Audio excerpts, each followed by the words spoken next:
Ya me creo que me toca hablar. Ahora sí, ¿no? Hola, buenas tardes. Hello, good afternoon. It's a pleasure to see you all because we weren't fully reassured whether this part of Cobas, Santa Comba, the family holding was going to attract such attention. And I'm glad to see you here because what we are about to share with you, it's quite beautiful and it's very interesting for those of you who are Cobas investors, so that you can actually get to see what happens behind the curtains. The analysts, you know them sometimes from investor relations, and you have a sound relationship with them. But oftentimes, Cobas, with the management fee that we get, we do very many things, very many projects, and some projects you're acquainted with, but some others you're not so well acquainted with. So I'd like to share with you all the different initiatives that we have in place. As you can see on the slides, we have put a lot of effort into creating them. All the different initiatives of the group actually feed from the vocation to do value investment. And those of you who are our customers know that value investment is about long term. But of course, the long term provides a very specific perspective, and it actually boils down to the different values that are cross-cutting across all of our projects. All the projects that we undertake have a long-term perspective. At Cobas, sometimes we say it's 10 years, but for these projects, it's much more. These are initiatives that future generations will see come to fruition.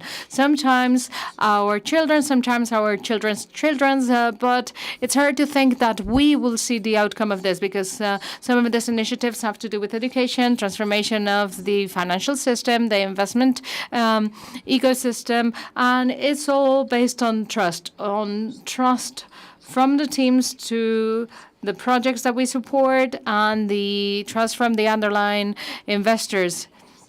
Knowledge creates freedom, and we always say that all these projects support individual freedom and financial freedom, which is essential. If you don't have financial freedom, your life is a bit overwhelming every single month. So being financially free allows you to do things, do planning for the future, to devote time to your family, and rigor. I mustn't even speak about this because you all know, as Cobas customers, that we do everything with extreme rigor and trying to keep tight control of everything that we do. And then there's a couple of values that are a bit contraposed. We support austerity and generosity. We can work with austerity, but at the same time being generous and trying to do things with the least resources possible is also our trademark. But at the same time, we're very keen on sharing our resources with others. And I don't want to continue speaking about Santa Cobas. I want to tell you about the different initiatives. The driving force is Cobas, and the inspiration is Francisco. Yeah, you all know the book that he's written on value, Paco Garcia Parames. And as you very well know, we support value investment. As part of Santa Cobas initiatives, there's other companies that are companies, very young managers that do value investing, and they have a hard time getting to a market and attracting customers. So with Cobas revenue, we support them. And then we have another investment project, which is GSI, Global Social Impact Investments, which is the social impact investment that we do. It's a bit different to traditional financial investing, and we'll tell you about that later on. We have the Value School. Many of you probably received the newsletter and partake in the different events that we organize, in which we seek to disseminate knowledge on investment and to make it democratic, so that more people can have their savings working for them while they continue to work. And then also Open Value, which is a pro bono project. It doesn't seek to have financial proceeds. It's a foundation, as the very name indicates. It doesn't indeed seek to profit. And we're going to very quickly tell you about the different projects. First, we're going to hear about Value School. The CEO is Raúl Cameo. His background is in the financial world, also in the world of trading. For Cobas, this is a bit antithetic. I was talking about the long term. He's been in trading, but I've seen the light already. I've seen the light. And he joined Bestinver precisely when Paco García Parames left. That's a fun fact, too.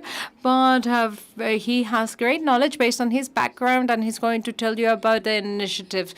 Let's see if he can tell it right. Actually, better. I'll try to tell it better than what it, much better than expected, hopefully. I am going to indeed speak on the fact that we foster knowledge and value investment.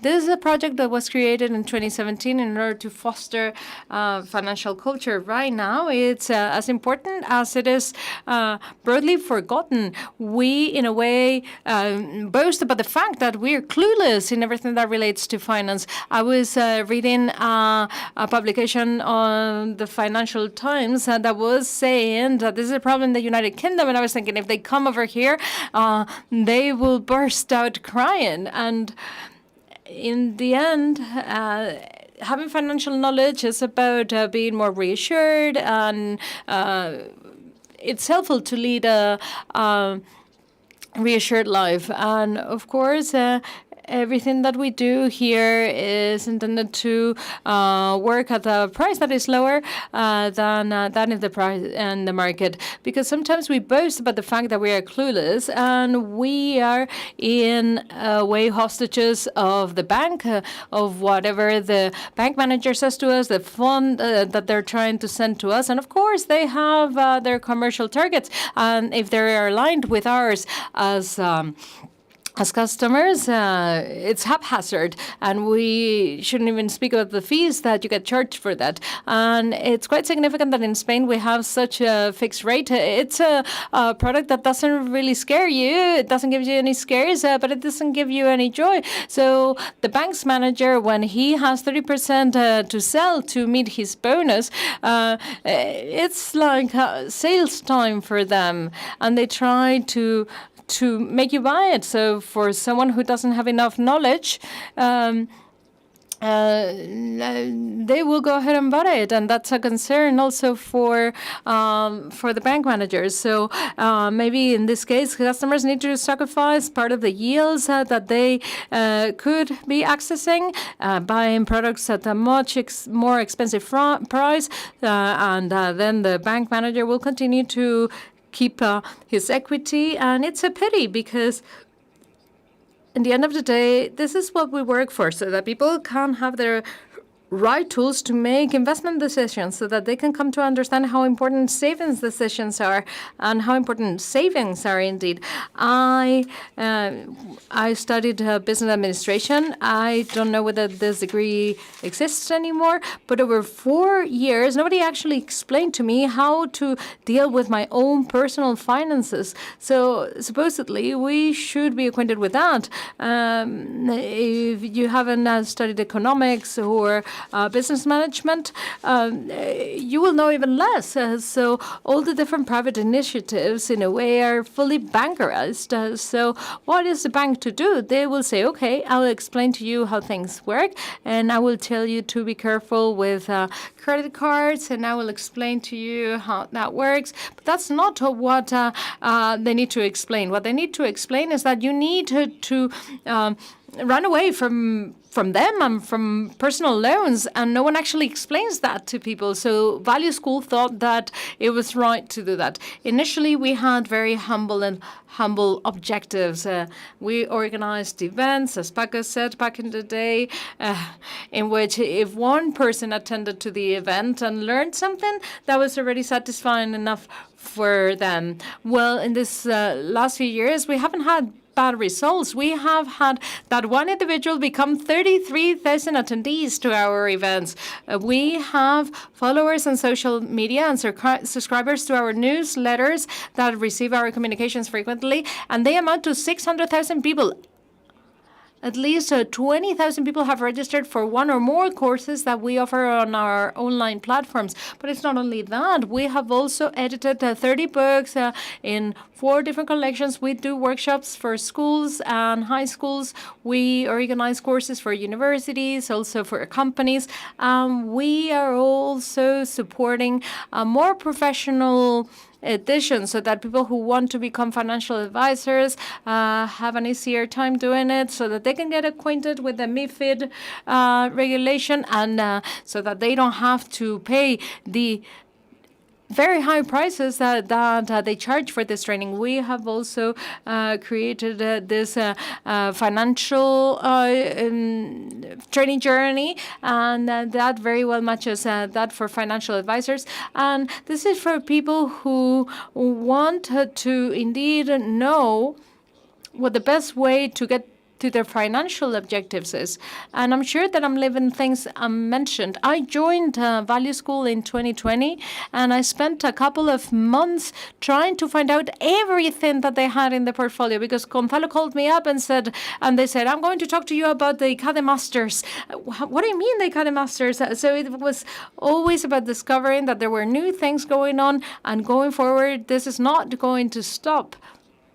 We are now trying to foster this new, more professional side of our initiative, but very soon we're going to be launching a course for entrepreneurs because we have always been explaining how to save, how to invest, but we hadn't explained how to make money, so that prong was a bit missing. We're also going to continue to deliver the summer school for university students. We are going to have the investor dinner that will be organized by the end of the summer, and I think in light of the different initial objectives, I think that our achievements go to show that there's no limit to what we can do in very little time. And we have dozens of customers, dozens of thousands of customers at Cobas, and we have hundreds of thousands of readers for our books. And we needed this initiative, and we really wanted to have a more widespread approach to our contest. I'd like to give the floor to Miriam Ronda, and she's the CEO of our foundation. I always say that the foundation works on the projects of our soul. The family behind Santa Comba Group, through this initiative, tried to pay back to society the fact that they had a comfortable life, and they tried to share the opportunities with people who are less fortunate than we are. For her whole career, Miriam has been working in the third sector. She has felt the social calling since she was very young, and she's going to be talking about the social part and a smaller part within the foundation, which is investment. And I give the floor to her, and we'll now talk about open value data. Precisely, the foundation shapes that value, that generosity that is part of Santa Comba. Our calling is very clear, which is that of improving the living conditions of the most disenfranchised in Spain and in sub-Saharan Africa, and also we are extending the program to Latin America and other regions. How is it that we go about this? Well, specifically, we do impact funding through philanthropy, through social projects that are trying to respond to different social challenges that exist in the different geographies that I alluded to before. And we generate an ecosystem. We catalyze resources for the social sector, and we make a contribution so that the offer of impact capital can become larger. And we work as part of a network with different agents in which everybody has a role. And we have our own initiatives that help us fulfill our mission, in addition to funding third-party projects and being active in the generation of ecosystems and networks. We also launch our own initiatives that I'm going to very briefly tell you about. The main lines of action of the foundation are the following. The main line of action, and actually the main part of our 1.5 million budget, is venture philanthropy. It's a financial aid for philanthropy projects or social companies. They take the form of donations, participations, soft loans. We use different financial instruments to support these initiatives and these companies so that they can really have the social impact that they expect to have. And together with financial support, we also provide training and technical assistance to these social entrepreneurs. We support them along their journey towards success so that they can continue to keep on moving forward and to continue to fulfill their impact objectives. We also contribute to generating knowledge. We have scholarships or professorships at universities. We participate in think tanks and in any initiative that actually adds values and that makes the impact capital initiative to grow larger. And then everything that we see that makes sense, that adds value, it doesn't exist, we go ahead and create it. And along these lines, we have what we call our launcher, following Maria Angela's family spirit and of those that are part of the group. We constantly dive in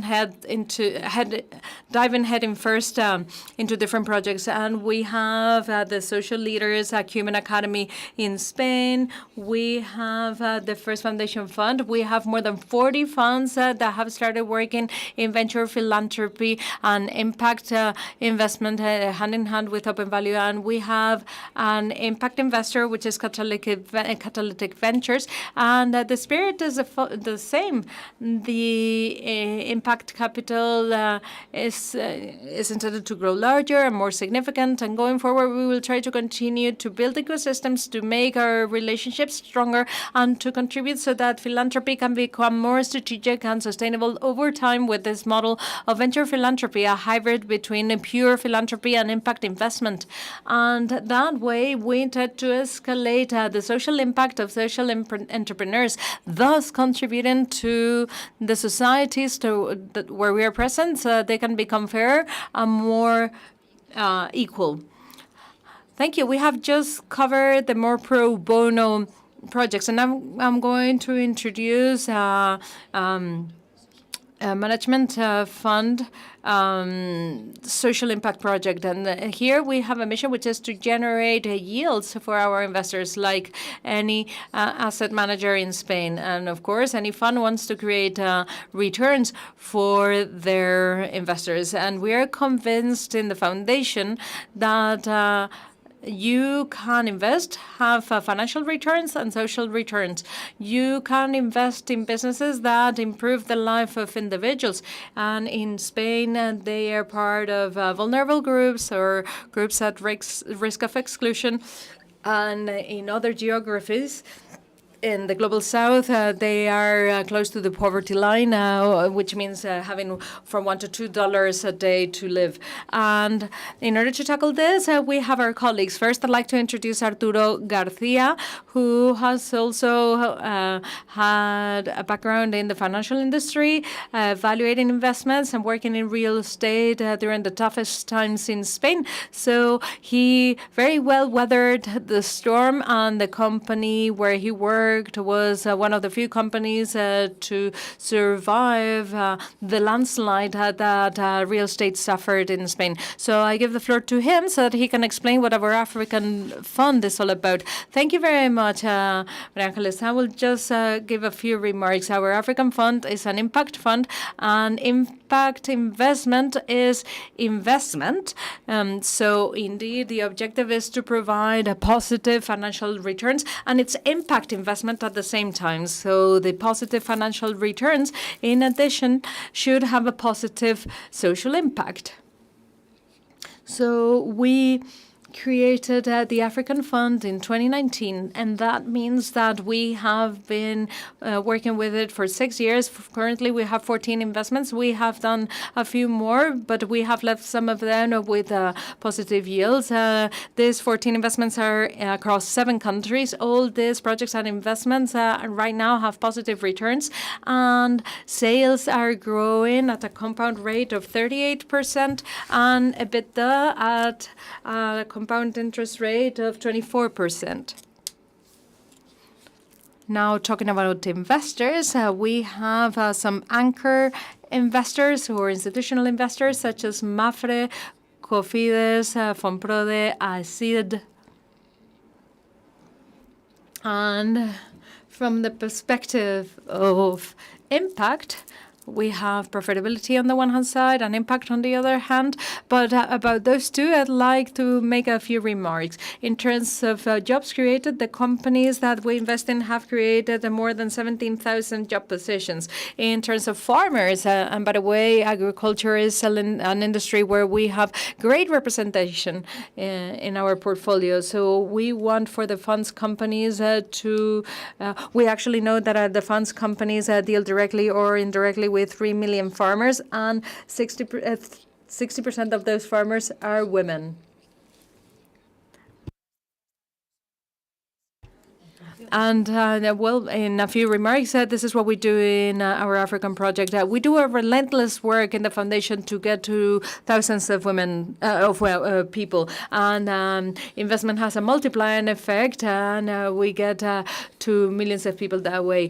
Daniel, allow me to introduce you first. Daniel Sandoval has been working in private equity in Spain for more than 25 years. He almost saw it being created. And it was 4 or 5 years ago that he decided to join our asset management company, and just like Arturo, they wanted to join us because the people with a successful background in the financial industry, they wanted to devote an important part of their career to investing through a social impact lens, and that is indeed very interesting. He is going to share with us what they're doing with the Spanish fund. Indeed. The GSI Spanish Fund has 63 million euros in committed capital, and we're very fortunate because we have the European Investment Bank, Cofides, and others amongst our investors. And we work with the European Social Entrepreneurship figure, and we do social impact. These are investments that seek to have financial returns for our investors, and at the same time, they seek to have a positive impact and a positive social impact.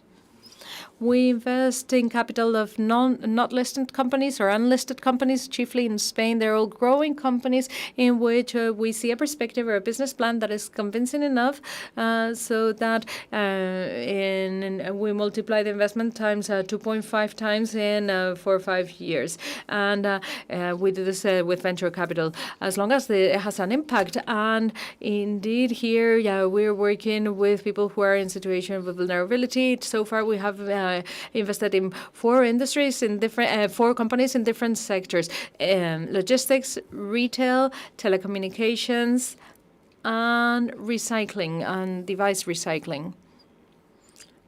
In those 4 companies, we have given a job to 567 people. 32% of women, 40% are women, 32% are in a situation of vulnerability, and we offer 24 million of products or services. And the idea is to include soon in the portfolio a couple of companies, one in tourism and the other one in the security industry. And in the coming months, we should include a couple or 3 companies so that we can complete the fund. And we will indeed start a second fund when this first fund is concluded. And that is, in a few words, what we do in the Spanish fund.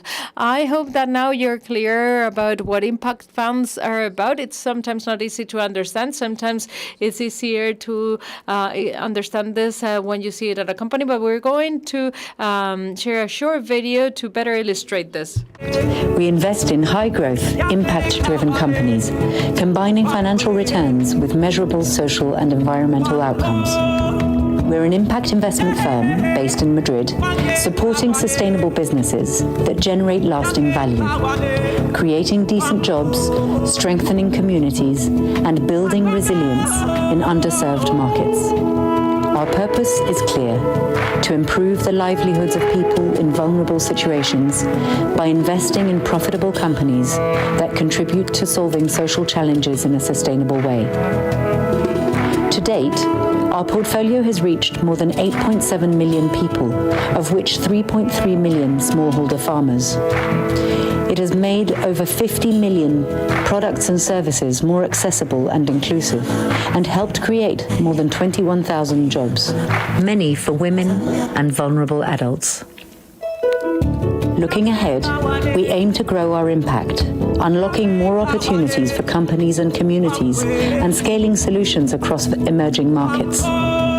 We invest for today with the long term in mind, seeking to play a significant role in building new investment paradigms that are profitable and fair. We are more than profit. We are more than impact. We are global social impact. Bueno, creo que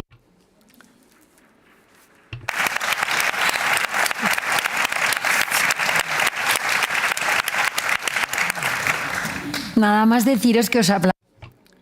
I'd just like to say that this applause goes back to you, because this is achieved thanks to the fact that you are Cobas's customers, and with our commission fee, we can do all this. Our plan is to continue to delve deeper into impact in Spain, to create more funds so that more girls like the one that you've seen with an intellectual disability can land a job. When I see those data, 33% of people who work at these companies are part of vulnerable groups, and I think that's quite impressive, and it shows to society that this is something that can be done. And we want to continue to expand geographically across Latin America, of course, and some of you may know, because of the companies that you work for, that there's very high levels of poverty, and also in Southeast Asia. And we hope that we will continue to see each other over the course of very many years, and that you can continue to invest while you save and generate returns and create a social impact. Thank you very much.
Hola, empezamos ya. So, shall we start? It's already 6 o'clock, and since we have an online streaming of this event, well, we're going to begin. Thank you very much to the previous team for the presentation. I think it's very interesting to find out what's going on and to let you know about the commitment that we've had for 7 or 8 years, so that 15% of Cobas revenues are used in other types of activities, these type of social impact activities. Let me remind you that apart from this indirect contribution that we all understand and that we all give up, you can also directly contribute and you can support directly whatever initiative that you wish, the value foundation of those funds. You can do it. Any investment, any contribution is welcome to make everything more sustainable over time so that it doesn't depend on one single source of revenue. Said this, let me remind you that we have some cards that you can use in order to formulate questions that we will answer at the end of our presentations. You can start filling in these cards and asking your questions right now, and you can give them to the hostesses that we have around the room. But well, let's begin. Taking a look at the overview of what happened during last year, the structure of the portfolio. This year, we're going to be talking more than usual about our Iberian portfolio, although we'll talk also about the international one, but examples are going to be predominantly on the Spanish portfolio, the Iberian one. And the structure is relatively similar to the one that we've had on previous years. So let's begin in talking first of all about Cobas' situation. Give me just a sec so that I can go into the presentation.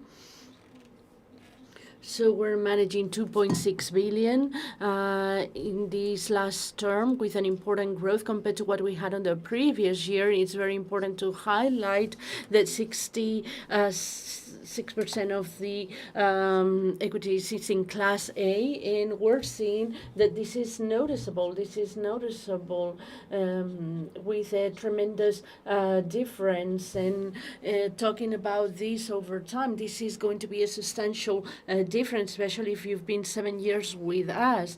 And this information continue on increasing 31.2 thousand investors, 15% more compared to what we had on the previous year, with positive improvements in subscriptions nor in net inflows. As you can see in there, this is very interesting, as we had in 2020 with net inflows in April with falls in between 10 and 15% at some point in time. So it seems like the message is being understood and the behavior of our customers is really extraordinary, always with us. At least this is what we are perceiving.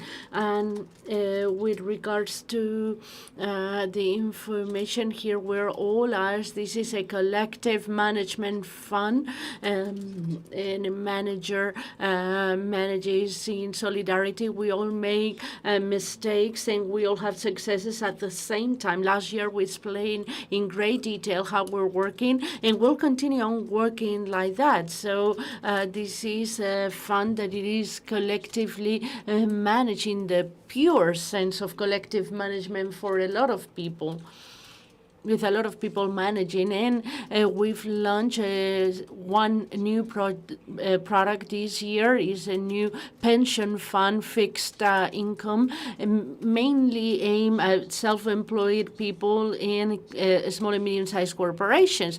This is the only news. We only have a small new, but this is a product that has been greatly demanded by a group of people, self-employed freelancers or corporations, and we're only managing these two portfolios. It doesn't matter what vehicles we use to manage them, but if there is a group that requires a special vehicle, like the one that we have at the Basque Country, like the EPSBs in the Basque Country, we have them. This is a very simple way of managing things in these two portfolios, the international and the Iberian one, with local allocations to the different funds that we are managing. This is our vision, and to be honest, we're in a pretty good situation.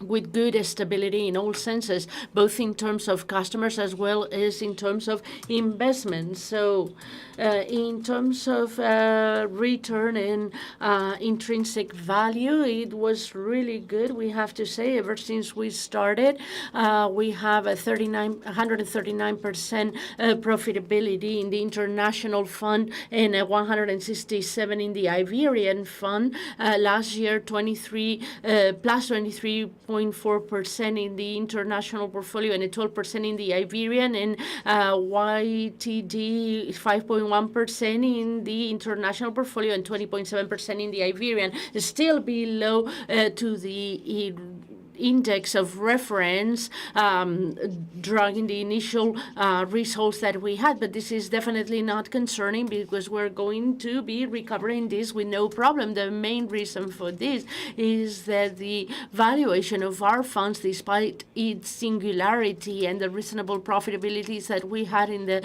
last years, were undervalued, and we keep on adding value constantly. So as we can see in the international portfolio, in the international FI, we have 124 capacity of revaluation and a 96% in the Iberian one. So we're still purchasing with tremendous discounts everything that we are buying.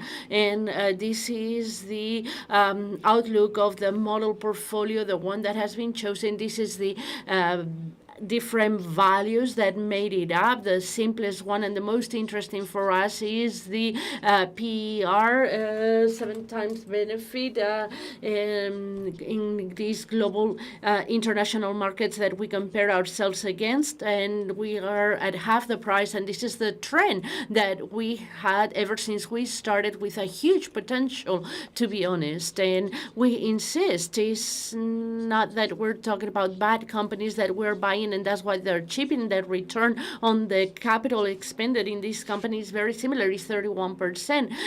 The return on a market economy of a regular company is 6, 7, 8%. So we're talking about exceptionally good companies, and in businesses in which we're having, and this is amazing what we have in our portfolio, and the benefit that we're paying is 20%. So this is a result of this per 7.3% that we're getting, with hardly any debt, with good family businesses. And to be honest, this type of mid-sized companies are the ones that we like, in which we find a lot of value. Is relatively small, between 1 million, 5 million capitalization, and this is our sweet spot, as the British or the English people say.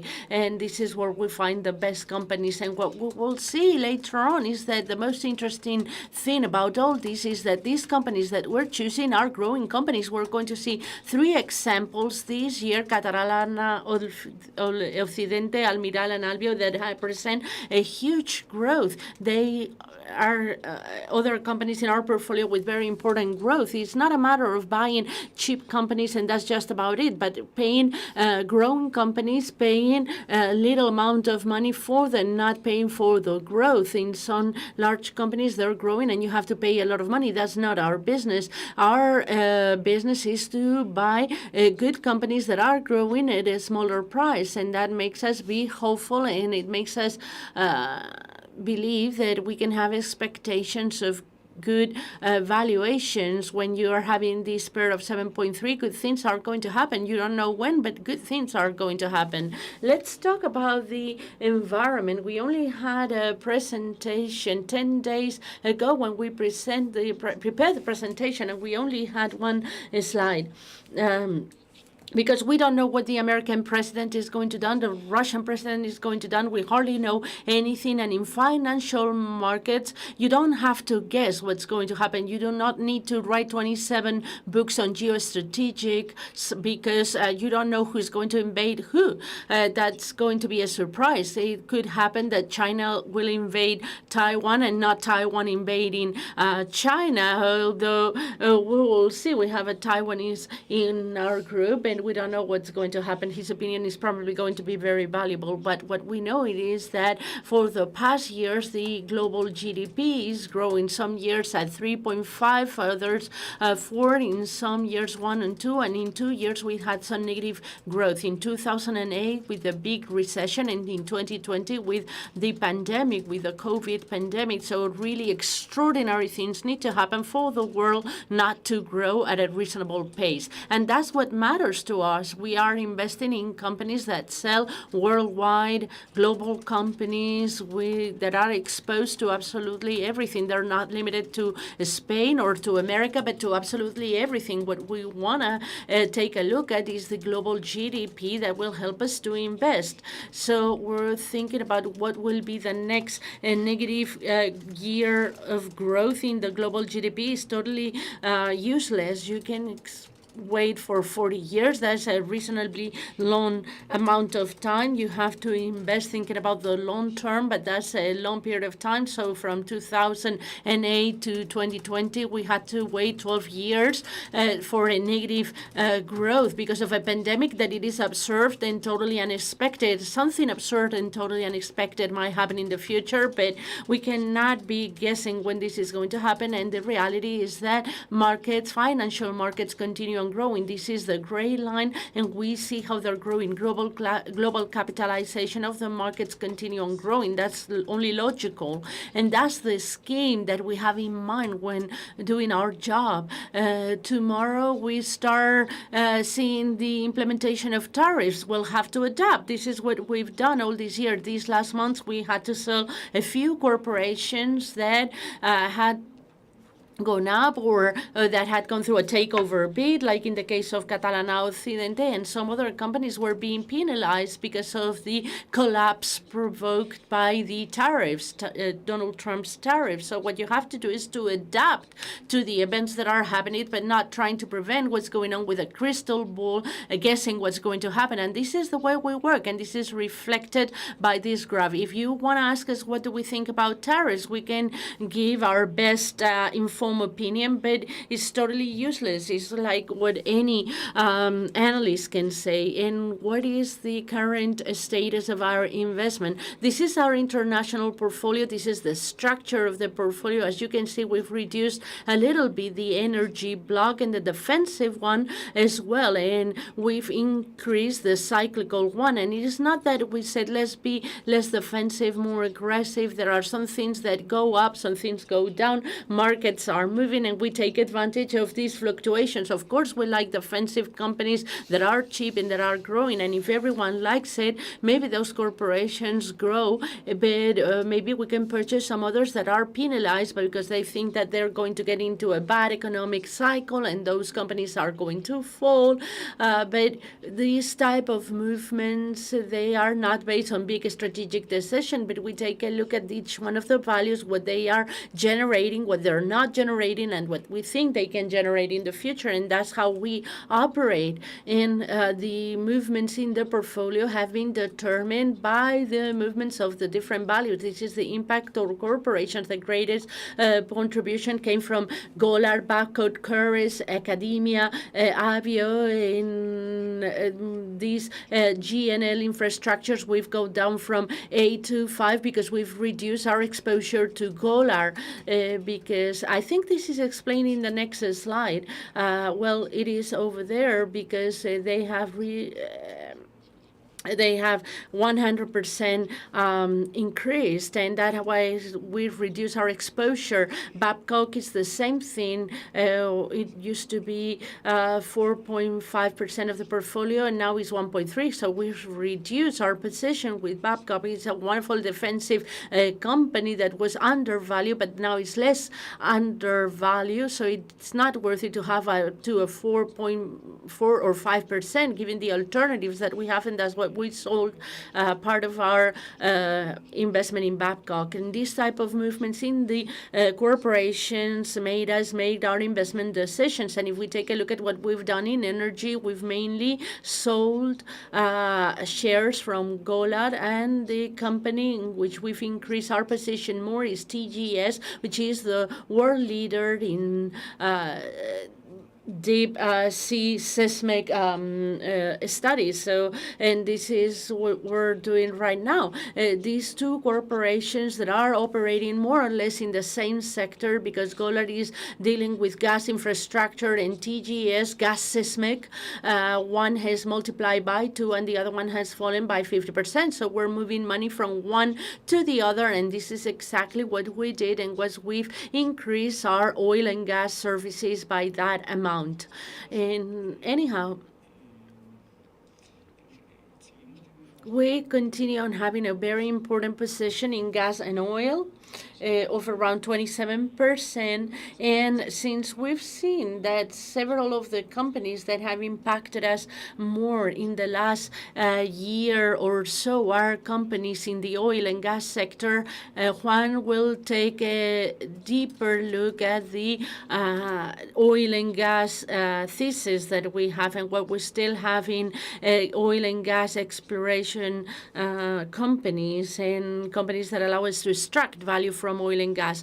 Hello, good afternoon, everyone. Let's take a look at what we think about oil. We're to concentrate more on the corporations. With regards to supply and demand of oil, this is something that has already been mentioned in previous years, but if you want to ask questions about this, we will provide a more in-depth answer. But let's concentrate on the companies in which we have invested and two important indicators that we take a look at from the analytic perspective, because they still a very relevant investment in our portfolio of up to 13%. We've done a theoretical exercise through Cobas International. We are investing in exploration and production of oil and gas, and what we've done in this slide is a theoretical exercise in which we have put together all these 9 companies as if they were only one. So it will show where we have our assets through these 9 companies that are operating worldwide. It's in 17 countries, some of the countries with more than one asset, and that gives us a very attractive diversification. You might think, why at Cobas don't we have less companies with greater weight in that companies, especially when thinking about oil? It's a matter of risk and diversification, not only because this is a very cyclic sector subject to macroeconomy, geopolitics, elements that are impossible to predict, the oscillation of the price of commodities, and is linked to other risks, jurisdictional risk, country risk, political risk, what could happen with the asset of a company in a specific country, regulation, taxation. This changes very much. For example, we've seen what is happening in the bases, in the sea bases of Northern Ireland in the UK, and these activities full of risk is a relatively complex situation, and we have like a huge diversification and less risks. And this company, well, these are the indicators that they are showing to us. All of them together, we will have $7.5 million of stock capitalization with a production of 600 barrels per day, more than Repsol, and with a break-even 600,000 barrels per day, and a break-even of 40 euros per barrel. What does it mean? Below $40 per barrel, our companies as a whole in an aggregated will be losing money, and everything that is on top of this $40 per barrel create a very positive cash flow in our corporations. And we are also investing in these companies at a very attractive ratios, at an enterprise value times 2P reserves, which is an indicator that is very broadly used at the industry, of $6 per barrel, where we've seen other shares at higher levels than these $6 per barrel, a free cash flow yield of 20% that is extremely attractive, and 3 times the price of free cash flow. And we're also purchasing and we're investing in them with a level of financial leverage that is very attractive.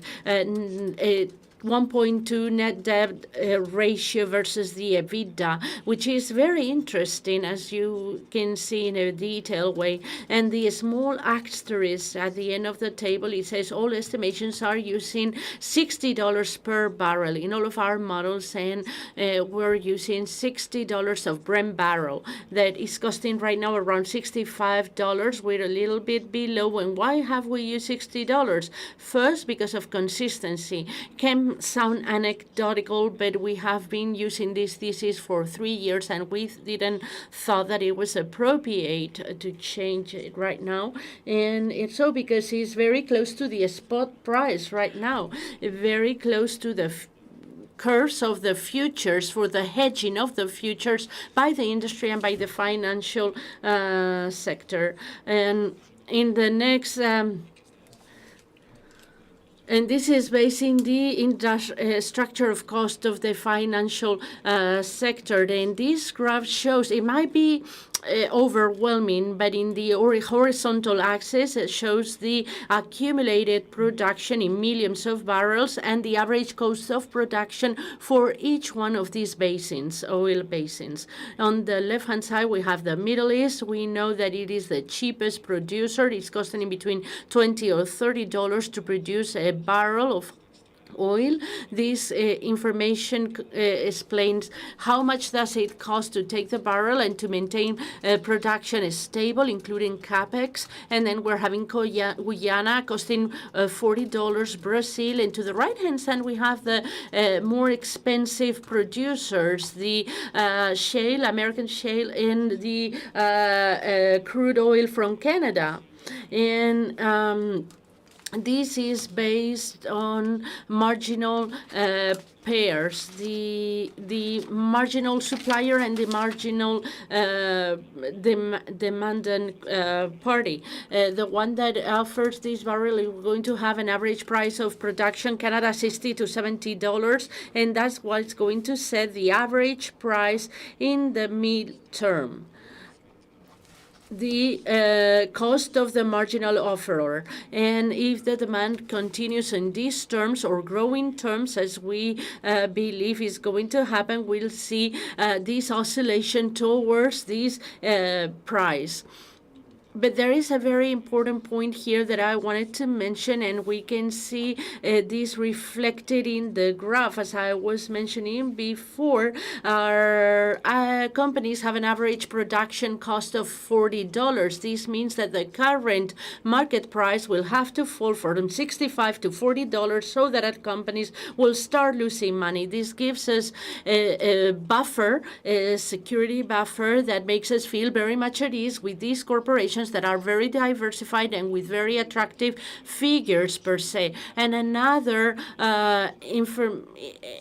aspect that we take a look at is the total inventories. We keep on hearing that the OPEC is going to flood the market with barrels, that the supply was greater than demand, so the prices were going to fall, but data kills data. And we take a look at the total stocks of oil products at global level, and this is showing this black line in the graph. These are the inventories and the stock and how they've been evolving until 2025, and they're flat or falling. What does it mean? It means that demand is greater than the supply.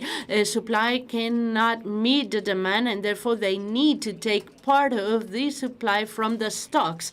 And this means that the sector is pretty balanced, and if the balance is limited, is because an excess demand. And last year we show with a black line that the stocks have dropped compared to the average of the last 5 years. When we take a look at this graph, we're not seeing a sector that it is flooded with oil, unstable, that it's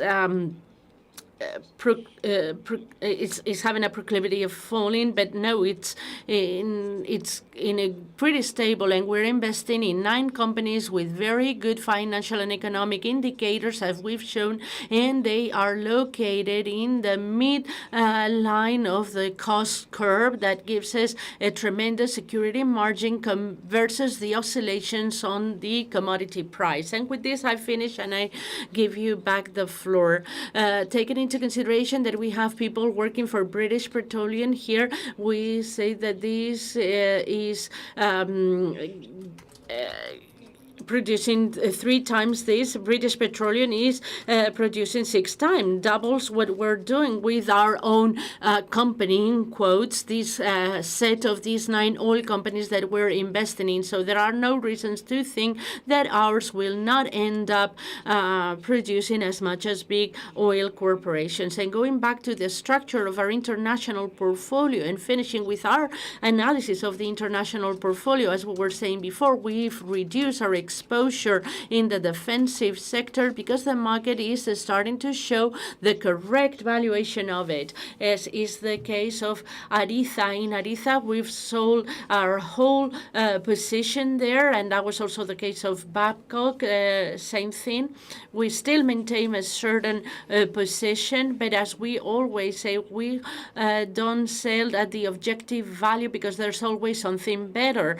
And they always ask us, when do you sell this value? It's when we find something better. So if the portfolio costs twice as much and there is a value that only costs 40% more, the normal thing is to sell that value to reinvest in other shares that are more valuable. But this is a probability game, not a certainty game. So we always have to try and reduce the cost of the fund and increase its potential. And this is what we do when we sell the companies that have behaved really well and have reached our target value. And then we purchase corporations that are cyclical corporations or relatively cyclical corporations, such as Dericheburg, that is doing the recycling of materials such as heavy metals, such as iron. And then we're having another company such as FNAC that have a certain cycle component, but not so cycling.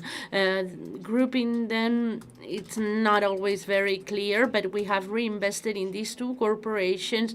FNAC had a very flat behavior in the last years, and the Dericheburg has also behaved pretty flatly, pretty stable, which has given us the opportunity of purchasing in the 2 of them. And in between the 2 of them, we have 5% of our then in the international portfolio right now.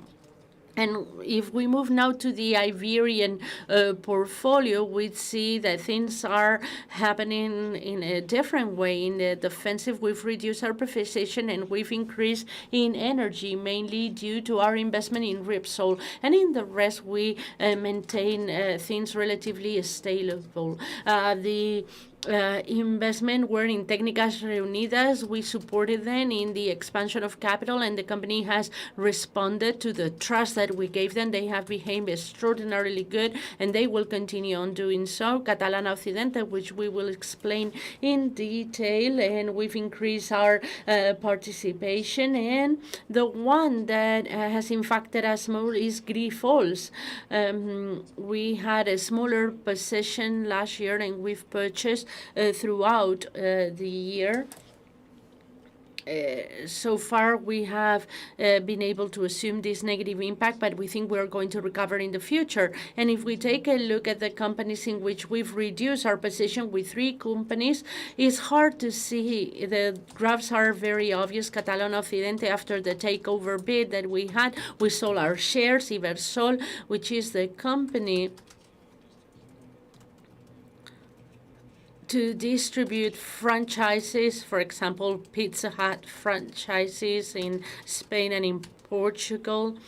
And CTT, the Portuguese post company in Portugal, they have doubled their capitalization with very interesting increases. And it's the same that is applicable to our international portfolio, whether they went defensive or not. If their capitalization increases and they start reaching prices that gives us no margin to find value, then we sell them and we start buying other things that we deem more suitable.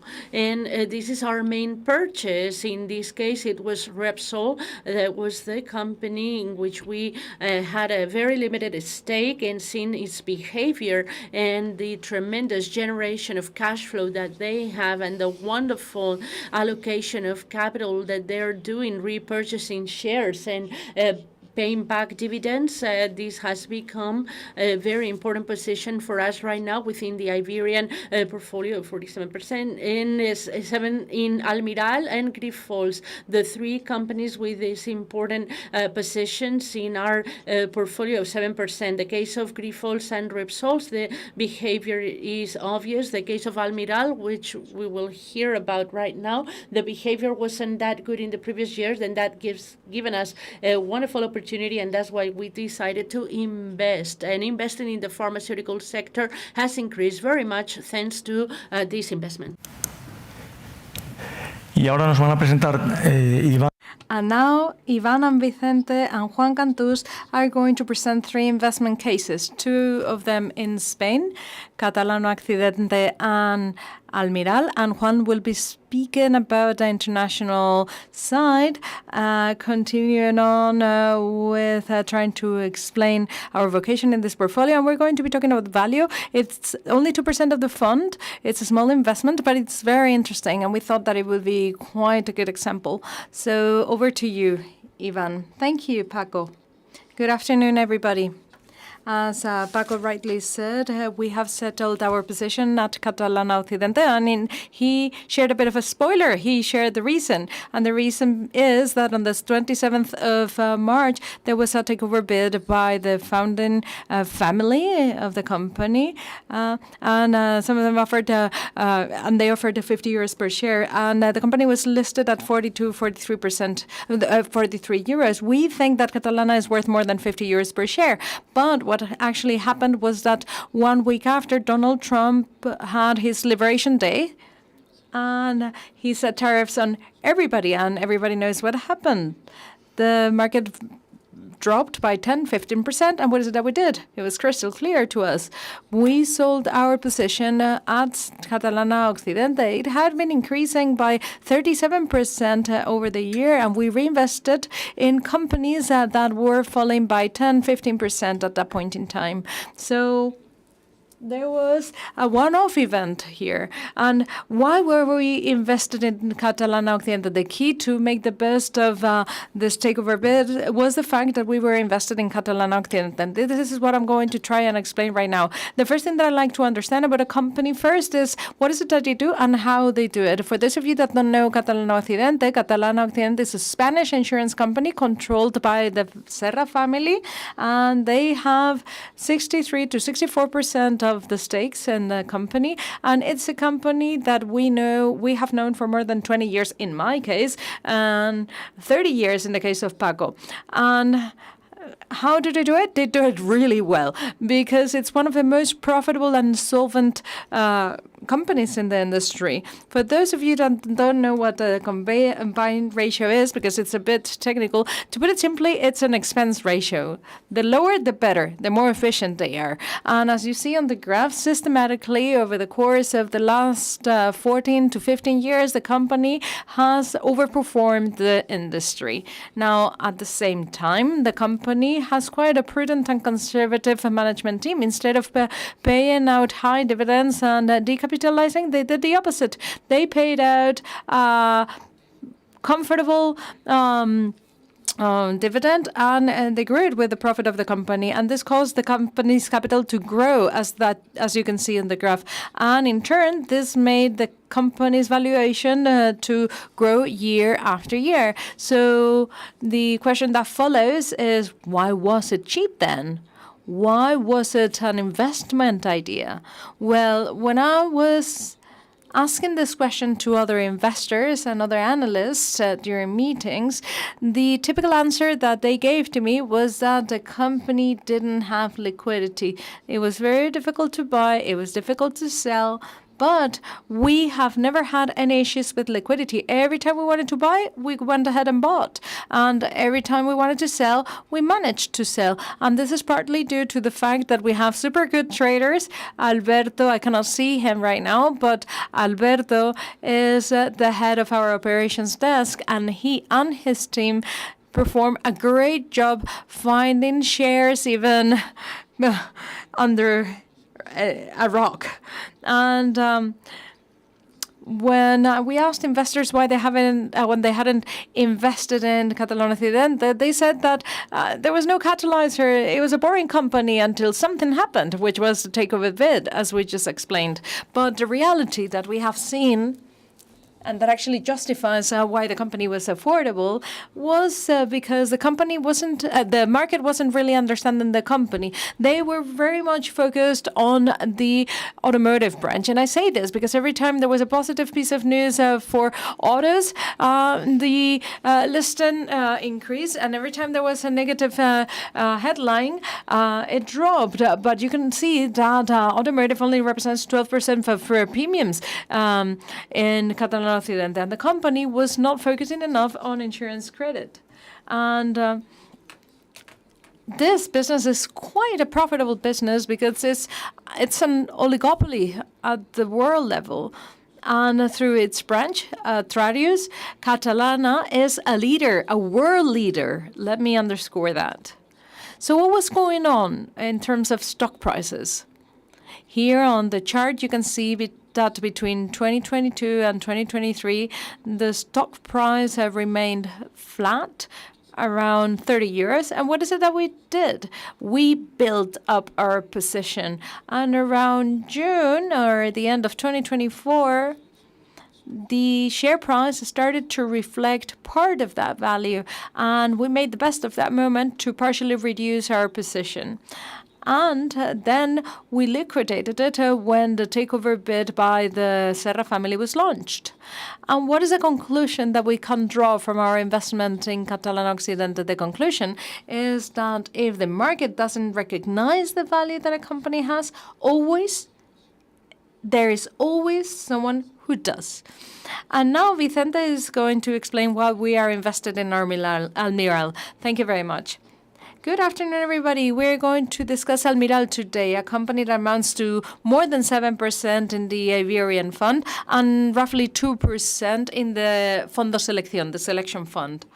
Firstly, what we need to say is, what is Almiral? Some of you may not be acquainted with it. It's a company that was founded more than 80 years ago by the Gallardo family, which is the control shareholder. They have 60% of the company, and we are dealing with the third generation. They have evolved and they have professionalized the company. You may not know the name, but you may know some of the more historical products that they have. Almax for heartburn, or Evastel for allergies. These are products that we may all have had at some point in time in our own home.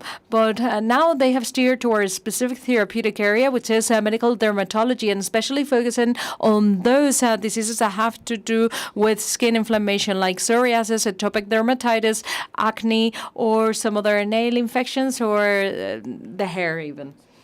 And in addition to that, the company is quite excellent from the commercial standpoint and from the standpoint of R&D. They invest 12% of their sales into R&D, and they have been increasing that figure over the last few years.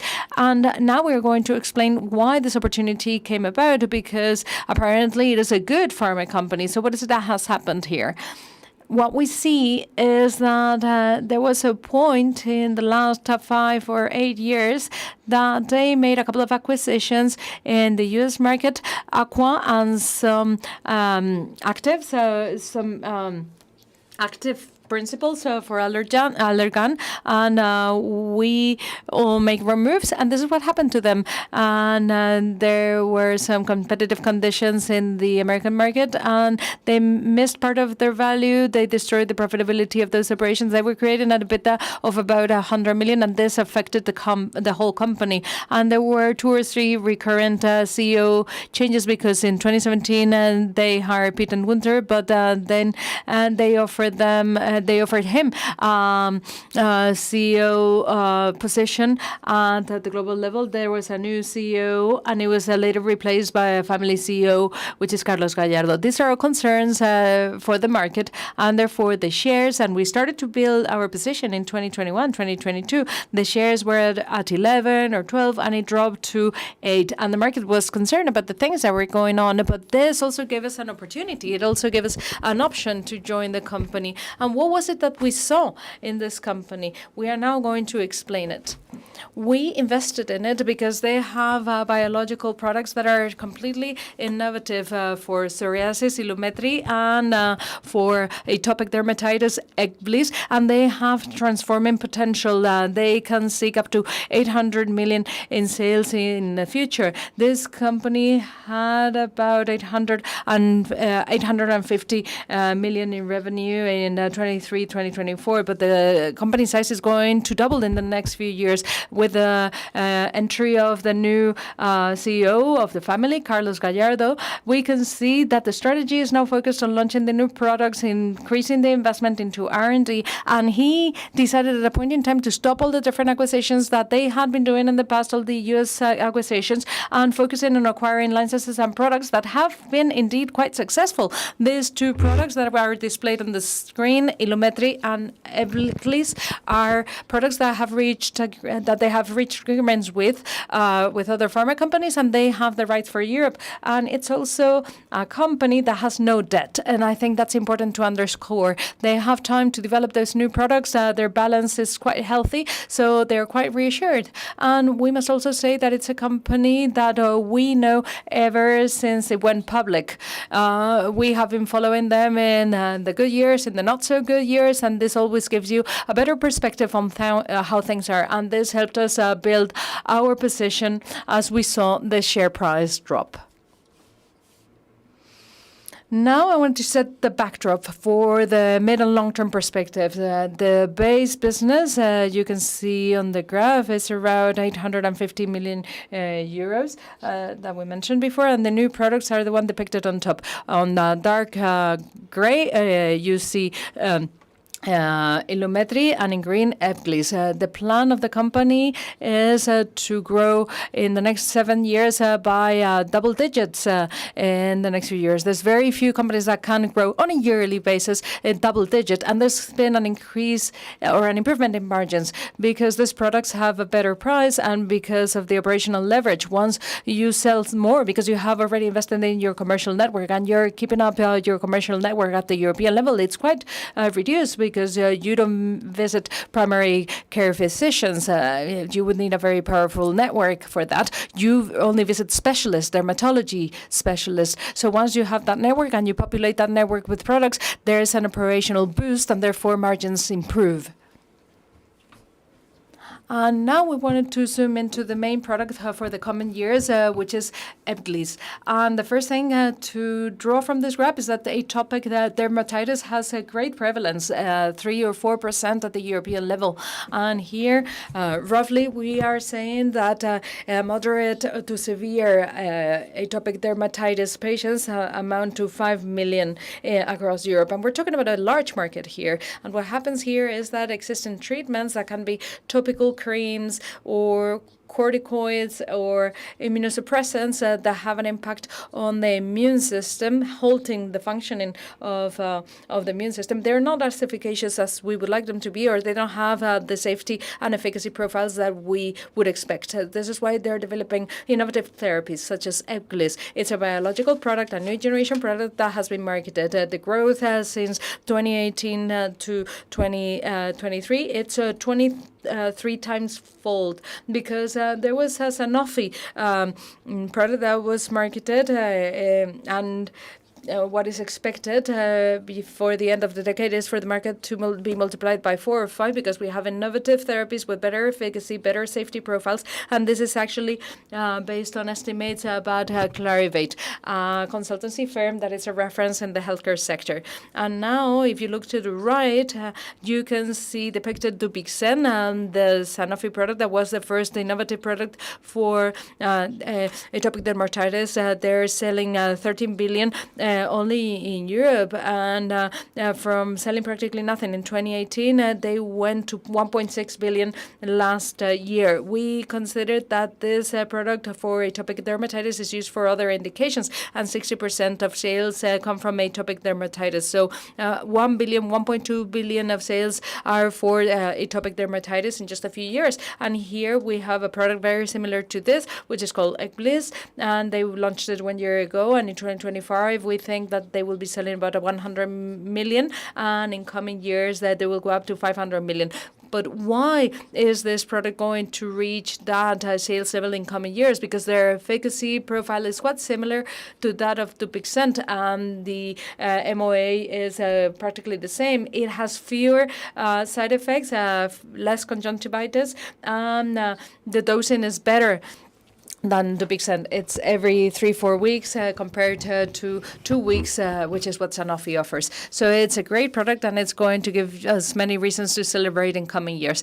And this, by the way, is public information, and our job is about fact-checking all this. How is it that we do it? Well, every single day we get back to experts with to dermatologists. We read surveys on their opinion on the product. We ask them about Eglis. We ask them about other products, and we actually compare their opinions. And the main conclusion is that this is a very good product, and that the efficacy and safety profile, it's quite similar to that of Sanofi. We haven't found anyone that states that it's a bad product. So this is quite reassuring, and we're very much convinced that sales for coming years are likely to materialize. And to conclude, I'd like to say that we have a medical dermatology specialist that focuses on this. That is indeed very important. We have innovative new products which are best in class for psoriasis and atopic dermatitis with a transformative potential for the size of the company. We have a company strategy that is very well focused, and that provides improved management. And also, this is going to focus on guaranteeing the successful launch of these products and paving the way for the next 10 years. And there's options for growth because this is a growth possibility that's been undervalued by the market. When we started buying this company in 2022, 2023, it was a company that the market, in which the market only valued the current business, but the future and growing business was not valued by the market. And that option for growth was free at that point in time. This is what we like, companies with a healthy balance that have a family behind them, and that you don't have to pay for the opportunity. And this is why we bought Almiral, and we hope that Almiral will give us very many reasons to celebrate in coming years. And now I give the floor to Juan Catos, who is going to be talking about Avio, and I'd like to congratulate him for the job done with Babcock and with Avio. Thanks for in order, Juan. Thank you very much, Vicente, and thank you very much, everybody, for joining us tonight. After increasing by 80% compared to our buying price, Avio still weighs 2% in the international and selection portfolios. And briefly, we're going to discuss why. In a sense, Avio is the Italian engineering company that has the monopoly over propeller engines of the two rockets of the European Space Agency. And they also have the contract for sea and air missiles, counter missiles. They are missiles that intercept other missiles. They don't attack. We have seen in the news how they're intercepted in countries such as Ukraine, Israel, or the Red Sea. So Avio manufactures this type of anti-missile missiles. They're critical for defense, and right now the lineup is more than 3 years. Therefore, when new orders are negotiated, they are negotiated in quite good conditions.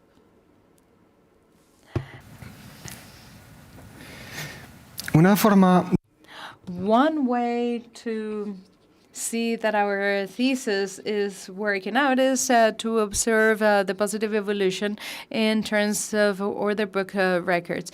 They show the value pending execution in already signed contracts by Avio, but it doesn't show the contracts that are likely to be landed. Like, for instance, in the case of the space industry, it is to be expected that Avio, with its leadership position, will land contracts to develop new technologies for the European Space Agency in November this year, when the new budgets are approved. And this will make its rockets more capable. We also know the plan of duplicating the number of space launches. Therefore, more relevant, their products will become more relevant.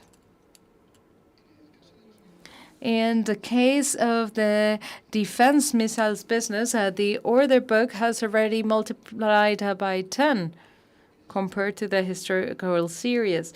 And it's very well known that their state consumers will need more missiles to feed the anti-air batteries, the anti-aircraft batteries that are going to be delivered and that are going to be ordered. We're not only talking about wars, as Paco said before. We're talking about defense against terrorist threats, for instance.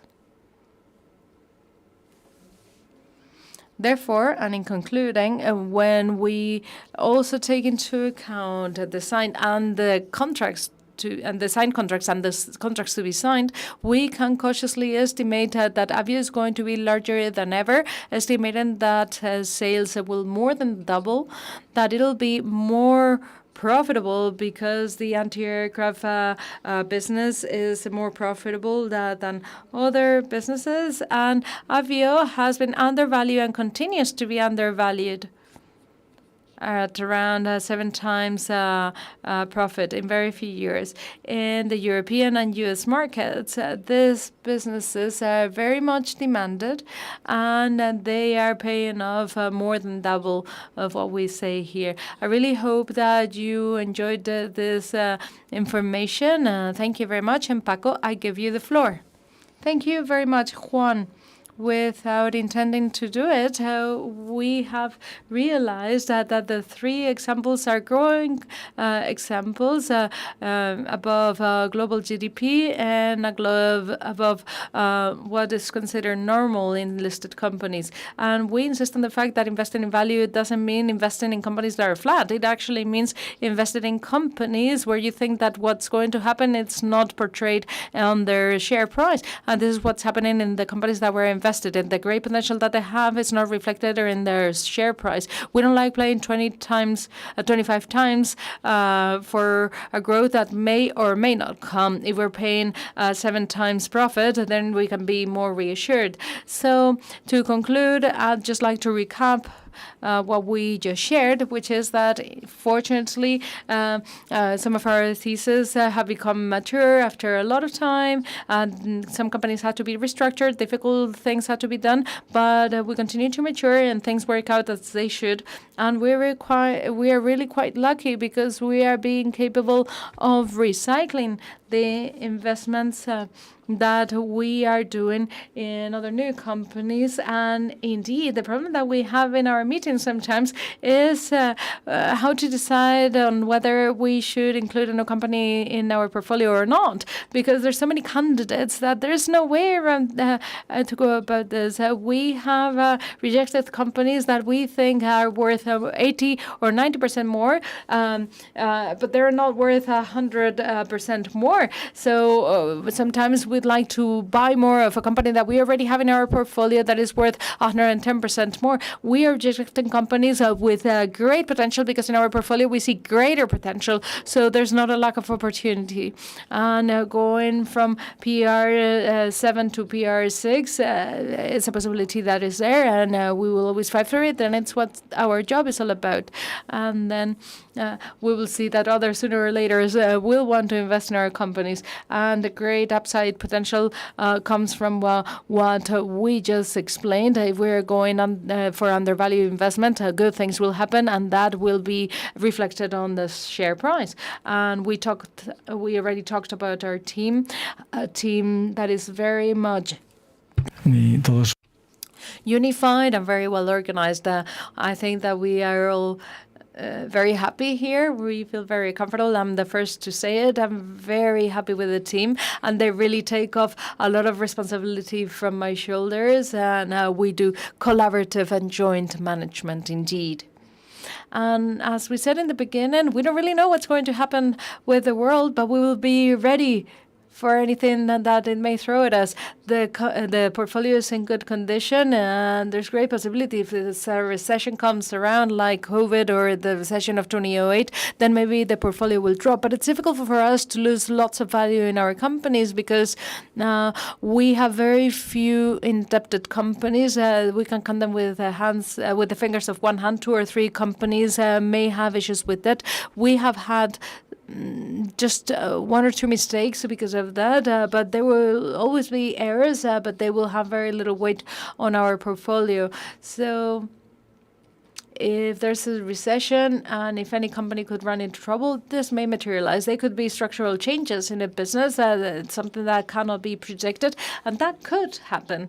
But this is what we always have in the back of our heads. What's going to happen in 10 years in this industry? Is our company going to fare well in this industry? This is why we don't invest in Vita or Alphas or these types of companies, because we didn't really know how the social medias are going to be managed. Well, if you have social media, I don't have any. We don't know whether we should be invested in one or others in 10 years, not to even mention the impact of AI on some businesses. So we try to always remain alert, but we may get it wrong in some businesses. But of course, what's helpful here is to be right 90% of times and to get it wrong 10% of times. We cannot just flip a coin and work on the 50-50 probability. We can be ready for anything because at the end of the day, everything is temporary, and we always get back from those temporary issues. So this is the end of the presentation, and we will be delighted to answer any questions that you may have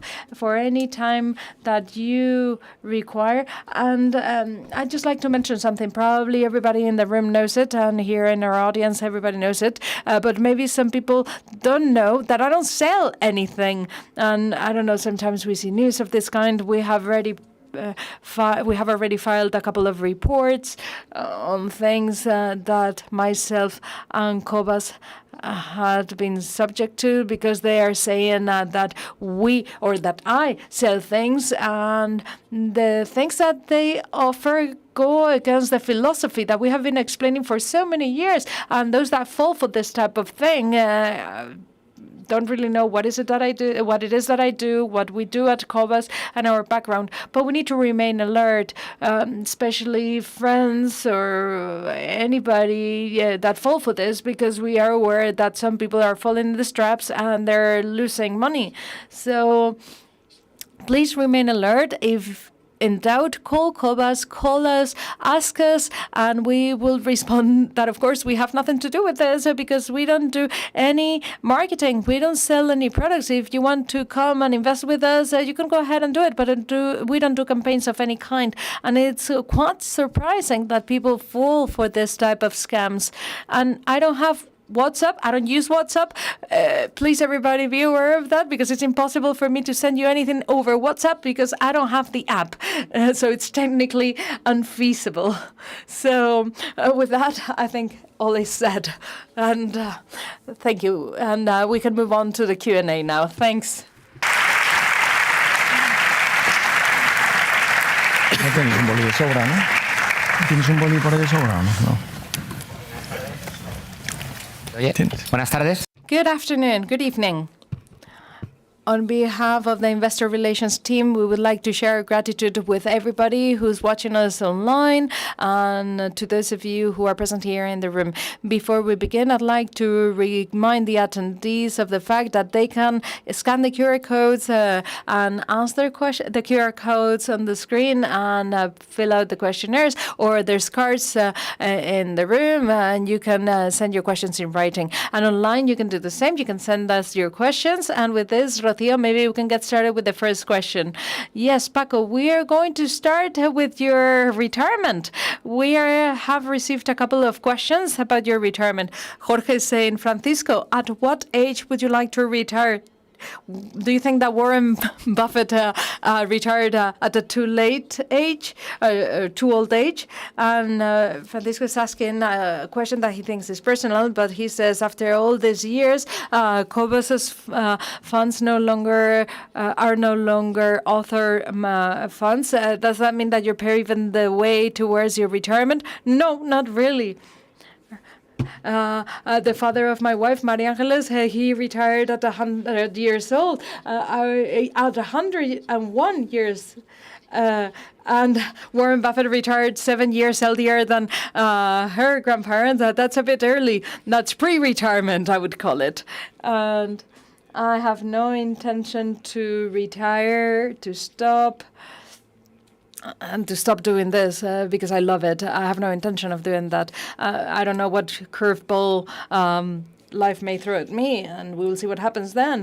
But what happened with the author fund, we explained it last year. This just reflects how we go about this. We work as part of a group, as a collective, and we work collectively. So why call ourselves an author fund when we are really not an author fund, when the decisions that we make, as we explained last year, are democratic?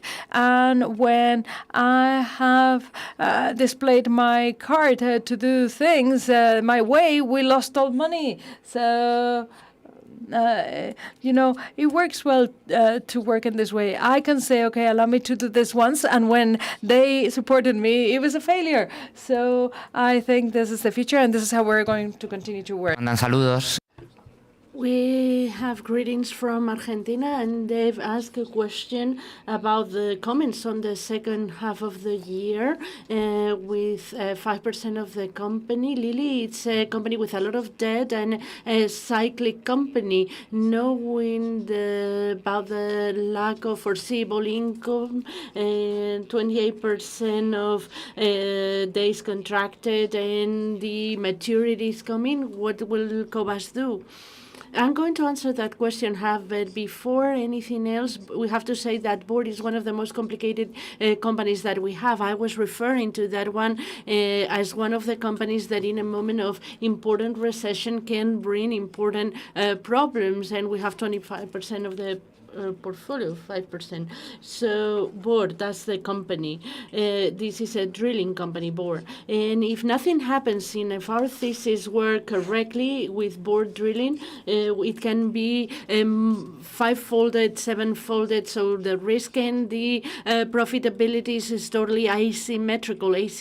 We have to take certain risks because the possibilities of things happen is so asymmetrical with the profitability, make it totally worth it. Maybe you can talk a little bit more about it.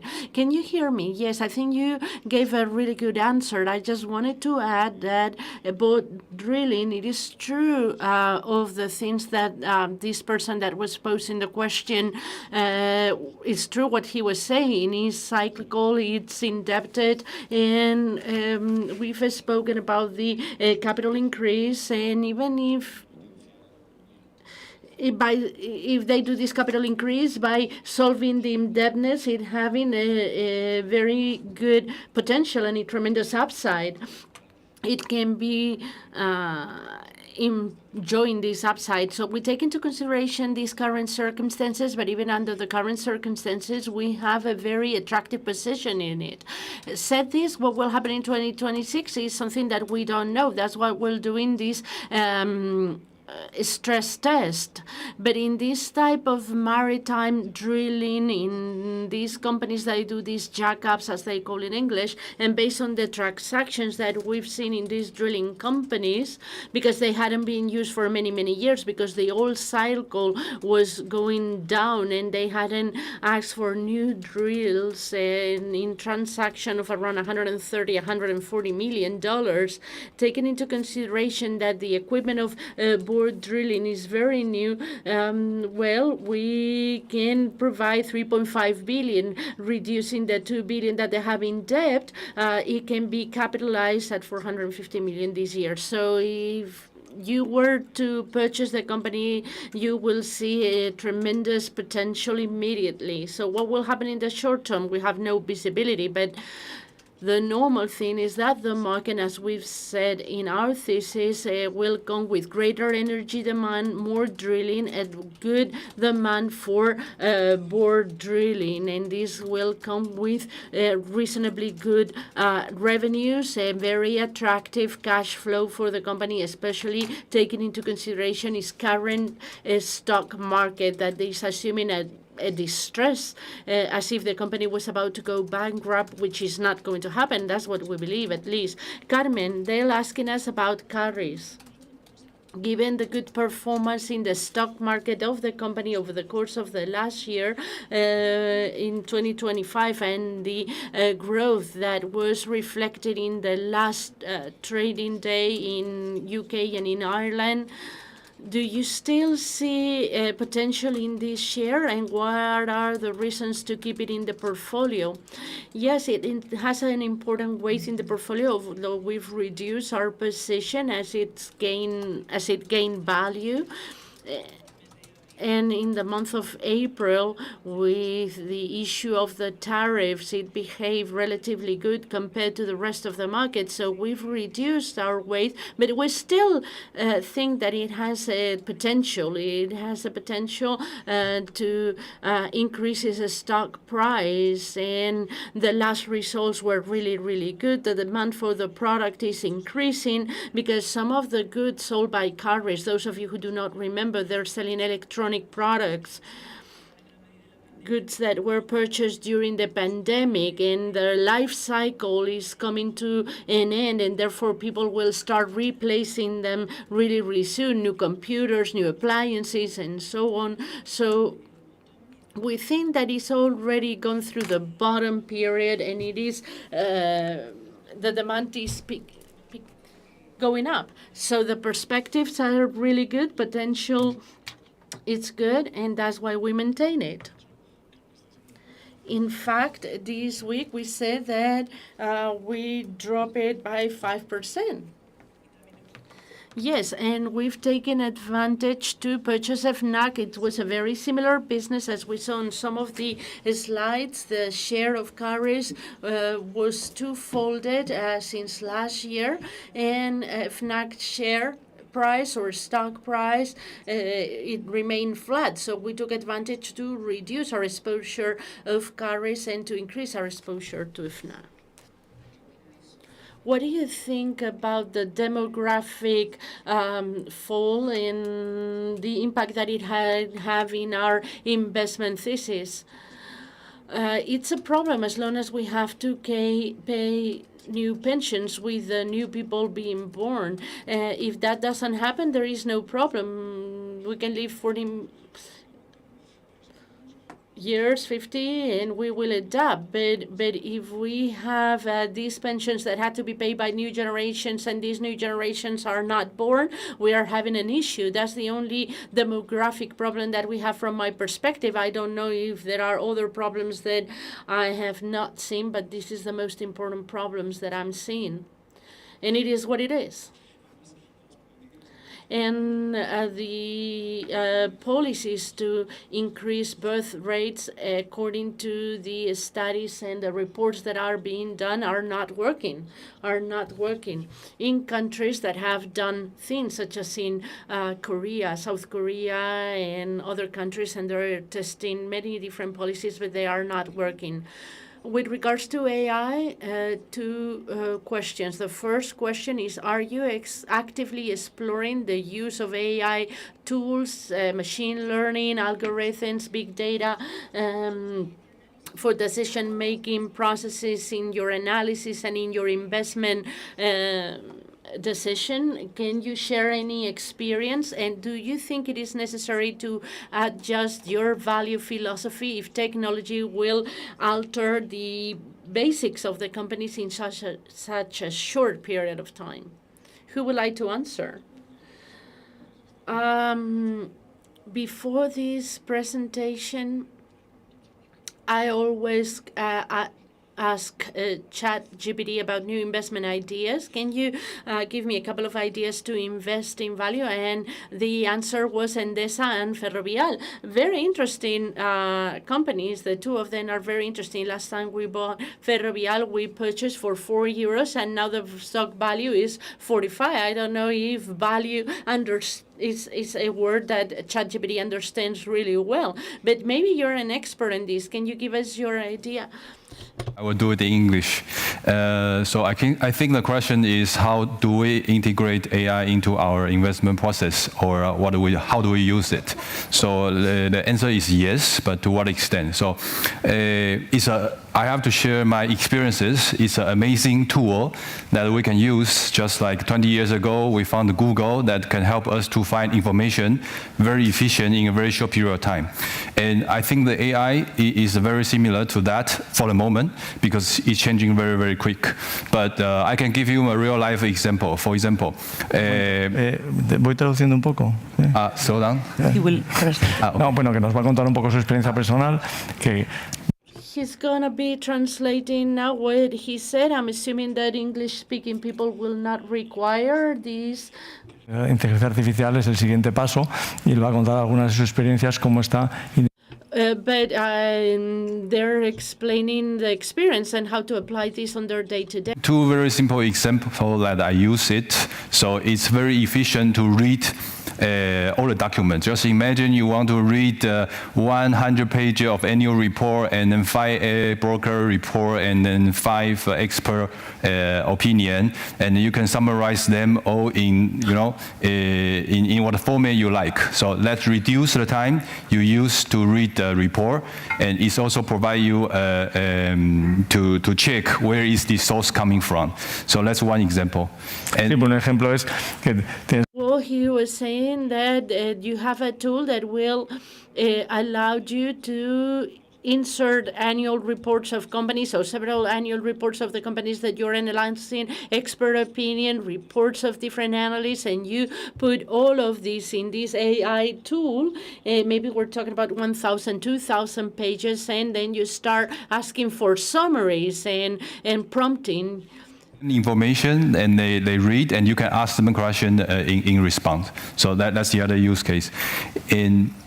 Also, I think it's useful. We do a lot of conference call, so it has ability to transfer the audio into text or text into audio, the reverse. So it's really helpful to, for example, just imagine I was on a flight here to Madrid, try to listen to the Warren Buffett AGM for 5-6 hours, and that can summarize into a 10 minutes podcast that I can use when I'm doing my running, for example. So let's a little bit of a use case. Bueno, otra opción es cuando tú estés haciendo una Yeah, it's when you have a telephone conversation, you can translate the audio into written form or the other way around, and you can use it the way that you deem is necessary. I mean, there's a lot of benefit, but there are two limitations to me. Obvious is number one, you have to assume you have a lot of things to feed AI, right? So if there's nothing you can feed, for example, if you are research a small cap company in a country that you don't understand the language and they don't publish annual report, so you have nothing to feed.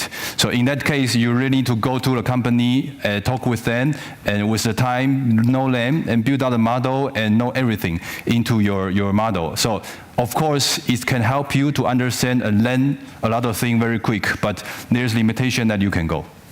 Bueno, sí, el límite es que en algunas Yes, the greatest limitation is that in some companies you don't have annual report, you don't have information, you don't have analyst reports. So if you don't have any type of material to fit it, no matter how intelligent it is, it's not capable of doing anything with it. That's the most important limitation.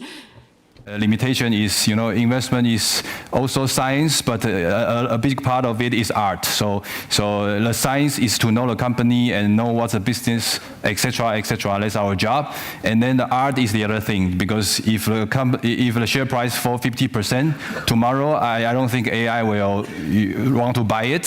So you need to have confidence and then emotion control to do that thing that is right for the long term. Sí, es interesante las limitaciones. Tenemos una compañía en la cartera que no la Yeah, it's interesting, those limitations. We have a company in the portfolio that we don't want to name, but it's offering services to other corporations, and it's very economical because they think that AI can hurt it and replace its services. This is so much the case that one of the corporations that use their services, last year they said that they will stop doing so, and they were going to concentrate on AI. They will stop using this type of services, and the share price fell by 14-15% on that same day. Well, yesterday they announced that they are hiring people again because AI is not working fully. Working only with AI it's not helping them. They need the human touch, and the service that they were providing with AI was really, really bad. AI is a long-term thing. We'll see the areas in which it works and the areas in which it doesn't work and what happens. We use it as a tool on our day-to-day, but I don't think it will prevent us from making the last investment decision. Last investment decision we made yesterday is a company that is worth $1 billion with 1.7 million in their bank account, 1.7 million, and it's a business that generates 200-300 million per year. AI hasn't realized that this corporation exists. We came first. We have two questions about Cosmos. One here from someone in the room. This is one of the greatest falls in the international portfolio across Cosmos bore drilling. And what will happen with Golar? You have it in your portfolio. Can you hear me?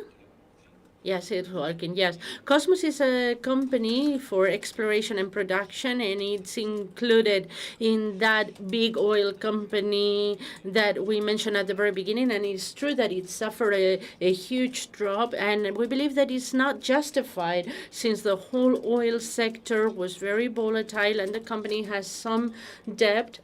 In cyclical moments, they fall more than when the commodity price falls. In the case of Cosmos, we are not worried about the debt. In fact, minimum concern compared to bore drilling because they just refinance their debt. They have no maturities until 2027, 2028, and the company has gone through a growth process, investing a lot of capital because they are developing, as they were saying in the question, gas liquefaction facility in the border between Mauritania and Senegal. And this has come with a huge capex for this LNG facility. And they are investing very much, but they still haven't generated free cash flow, and it seems to be highly indebted compared to the EBITDA and the cash flow, free cash flow. But that's limited because you don't know. This is a very short-term thing. This project has gone through many things that we know through Golar and Cosmos, the COVID, a hurricane that had an impact in one of the oil processing infrastructures that needed some fixing. They had some delay, and they have to fix these things. But the investment is finished. The liquefaction facility is already producing gas, and Golar has said that they're going to advance their account presentation because they want to participate in the inauguration. What will happen in the future with this company? They're going to generate a lot of free cash flow. We believe that $400-500 million per year, assuming that the cost of the oil is $60 per barrel, and the gas is indexed to the dollar, so the same gas price as a reference. And as soon as this happens, and in fact it's already happening as we speak, in April and May they will reduce the level of indebtedness, and you will see how Cosmos is not a situation in a complicated circumstance, but as the debt drops, the equity and the capital increases its value. And that's our investment thesis. We have to be a bit patient, but the company is living a very sweet moment and is very positive for the future. I don't know if I missed something. No, you said it really, really good. I totally agree with what you just said. Rafael thanks us for the presentation and for giving us the opportunity of asking directly to Cobas managers, and he confessed that he's a bit lost with regards to our relationship with some of the funds, such as Pan Harbor. He was a manager for us in Cobas, and he was in a catalog of funds. What's the role that they play in our portfolio? How complementary are they with our Cobas funds? Where to be contracted? And if you could give us an idea, and if we could interview in depth the managers of these funds. When Peter started working for Cobas, Our commitment, it was for him to be with us 2 years. Then he was going to go on to set up his own thing, and that's what he did. He worked for us 2 years and set up a fund 4 or 5 years ago at Santa Comba. As it was explained by Maria Angeles, we are shareholders or Palm Harbor, and we have some savings and investment there. What's not in Cobas funds is in Palm Harbor and in some other funds supporting him. And the reality is that their profitability has been extraordinary in the 5-6 years that they had, 80% in 5 years, better than indexes. And his management is totally independent from ours. We coincide in some of the companies that we invest because we have the same sensitivity. We talk to one another regularly, but he makes decisions totally in a completely independent way. He's now managing 16 million euros, I believe, and anyone is welcome to invest in the fund, and you can invest in his fund through our website, can you? Not through our website. You have to get in contact with us, and we can get you in contact so you can do it through a third party. But I highly recommend it. Yeah, clearly.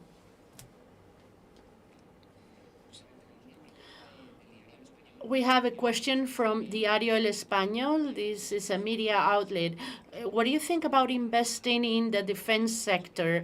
Some retailers are investing, but there are some analysts, such as Mr. Panza, that says that they're coming late and there's hardly any possibilities. We're invested in Babcock, in Avio, and even in Lila. We've invested this year, and in Indra as well. But the interesting thing about Babcock is that their plans hadn't changed from what they had 3 years ago. They hadn't seen substantial changes, and this is what we liked. It was undervalued because of that. I would be a bit afraid, and I coincide with Panza and other opinion leaders, and those people who are investing very, very much to increase the capacity very strongly. And we know what's happening. Everyone is concerned about investing in defense, but in 3 years' time, forget about it. So we'll see. In a peaceful situation, you tend to forget about that, but it will be prudent to have some investment in the defense sector. Given the growth and the interest of our funds, can you tell us about the projection of assets under management for the coming years? What we're going to be managing, I don't know. We don't know. If we manage 2.6 billion euros and they cost double, we will be managing 5 billion in a few years. And when we're managing that, we'll create new funds. We'll see. We'll try to find a mechanism so that our current customers can continue on investing, but that will be it. We will not accept new customers. I don't know if it's this technically legal or not, but that's the vision that we had when we started 8 years ago, and we haven't changed it. At least this is my personal idea. Maybe you're younger and you're thinking about other things, but what I like to do is to find good ideas. This is the fun part of my job, and see how they evolve and how they're working. When you're managing 10 billion, it's more complicated to be interested about that part of your job. Your job probably is huge, but your work is more complicated. So maybe we'll stop at 4.4 or 5 billion, probably, if we all agree on that, because as I said before, these are decisions that are made jointly. Everything is very democratic in our way of working. We don't normally talk about values or equities that are not part of our portfolio, but could you answer questions about BBVA and Sabadell? I'm posing the questions, and it's up to you to answer or not. What is your opinion about the public consultation about BBVA and Sabadell, two private corporations? I don't read anything about that. I'm skipping that part of the newspapers to make the most of my time. I don't know if there are some colleagues who would like to say something, but I cannot add anything about this.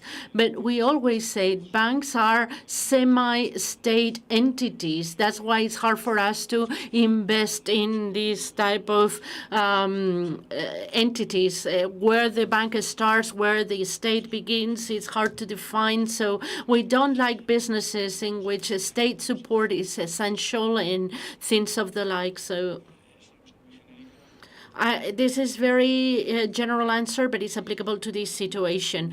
Rafael asked, seeing the scarcity for rare minerals or rare materials, do you intend to include in our international portfolio some companies that work with rare earths or rare minerals?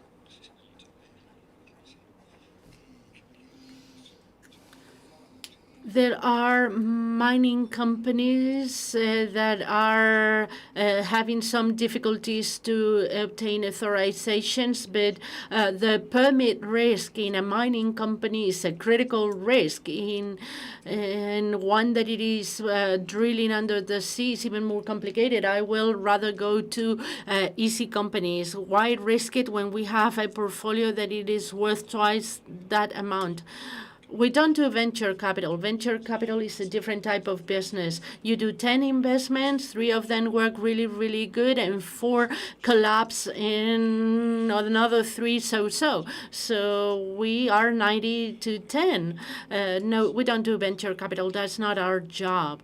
And investing in deep waters and these rare earths or the rare metals, I don't even understand. I don't know if there is a fund of the one like us that do it. There's always one crazy person, but this is applicable to everyone. We're investing in some gold company, copper, minerals that are easy to understand in special circumstances that we all understand. We don't do venture capital. Francisco, with regards to Almiral, what will happen if we don't see the growth that are expected in the products that you've mentioned? Can you hear me, Francisco? Thank you very much for your question. This is a very, very good question. We think that this is very likely to happen because if you see the product for AD that belongs to Sanofi with the same MOA, which is the IL-13. What we try to do with these products is reduce the inflammation produced by a series of proteins. Well, the Sanofi's product has a huge performance, 13 million worldwide, from 0 to 1.6 billion last year, and this year 2 billion. We're talking about tested products, and the company is already selling the product. It was approved last year. This year is being introduced in 15 European markets, and they already have a sales estimation of 100 million, only with 1 year since the approval. The product's already been approved, and these products, before going through the approval, have clinical trials, long duration clinical trials, verifying the safety and the efficacy. It's already been tried, and dermatologists are already using it. And we've spoken with dermatologists already using it, and we've read surveys of other dermatologists, and they all coincide of this being a very good product with a good efficacy profile, similar to Dupixent, the one of the Sanofi brand, with less side effects and with a better dosing. So from that perspective, I think we're very likely to succeed and to have huge sales. If it came to a case in which the product disappeared, a product that has already been launched, that has already been purchased. When we buy a company, we do it with a safety margin. When we invest, our average price was 6.5 euros. 6.5 euros with the existing business, but then came with a new product such as Ilumetri that it is growing, and they're selling 200 millions of it. As the company grows, the value grows, and we already thought that with the current business, the valuation was very similar to what we were paying, and we were taking for free the potential future growth. So we have a good safety net, a reasonable safety net. About the oil prices, Jorge was asking, when talking about the results of oil companies, we've been talking about $60 a barrel. The market sentiment is that the price could be lower for a long time. Have you taken into account this possibility after your analysis and conversations with analysts of the market? Do you think that lower barrel prices are unlikely? Well, in a way, what we're trying to do before is to answer this question. We think that prices below 60 sustained over time are unsustainable, because at that price there is a production of about 10,000 barrels a day that would be losing money, and private operators will not be endlessly losing money. Like with any cyclical commodity, those that are losing money close operations, and if you close operations, 10,000 barrels would fall, and then supply would fall, and if supply falls and demand continues to grow, because we think it will continue to grow, then the price needs to adjust, because there will be more offers than demanders, and this is something that normally happens in cyclical industries like oil and gas, and we think that that is unsustainable, because if it decreases for some producers, and actually we are seeing this already. Last week was quite interesting, because there were a few comments by U.S. companies that pointed at the fact that their investment and their production, their estimated production, is decreasing for U.S. shale. Is it more efficient and faster to adjust, because the U.S. is quite an efficient and fast economy. So as soon as they see that there's a decrease in oil price for some operations that are not profitable, they close them. They close and open the shale wells very quickly. So they could reduce the production to $60, and if they're at $50, that would mean that there's many producers, not just for shale, but also for Canadian heavy oil, deep sea. Many operators will be on the losing end, and private companies are not going to be losing money in the mid-run in a sustained way. They will close operations, then supply disappears, and then price increases. So it was a long answer, but we don't think that a low price for oil is sustainable over a lot of time. Alfonso was asking us about Alair. What is the current exposure of this company to this company of the fund? The position is close to 3% in the international fund, roughly. What we've done in the last year with the different drops that we saw last year was to increase our position, because we reviewed our thesis and we were trying to remain conservative where we had doubt, because at the end of the day, things are not 100% clear, and sometimes you have doubts. For instance, in terms of provisions, we are in doubt because the issues that they had with glyphosate, and we always try to spare incremental positions. So even in that more conservative scenario, we thought that the upside, the potential, was more than double. And last year, we started increasing our exposure to the company. We stick to our convictions on that company, and we think that right now there's negative things such as doubts regarding the potential litigations that they will have to face, but we think that they will be solved soon. Let's see if there's a positive solution for them, then they're lower than the provisions that we have, or if the resolution is negative and we have to pay for those positions. And that will be solved in 12 to 18 months. And then there's some doubts about the pharma business, which is one of the main products. Sarepta lost the patent, and obviously the sales of those pharma business are decreasing, but they're also developing new products that are in the pipeline and increasing sales. So we see that there will be a decline in sales and there will be a pickup. So it's a valley, but in the future the company will continue to grow. And Then there's the agribusiness. They have had structural issues. The cyclical part of agriculture, it's a cyclical business, and they're in the lower part of the cycle, and that has impacted them in the last year. But we think that this will be normalized in coming years. And then there's an issue. They had a product and they lost the license for it. It was Dicamba. The regulator is going back to this, and what's expected is that in coming months they will obtain the approval for that product. So the mid-long run perspective is quite positive. It's a company that it's 6 times cash flow with quality businesses like the ones that they had. For instance, the agribusiness.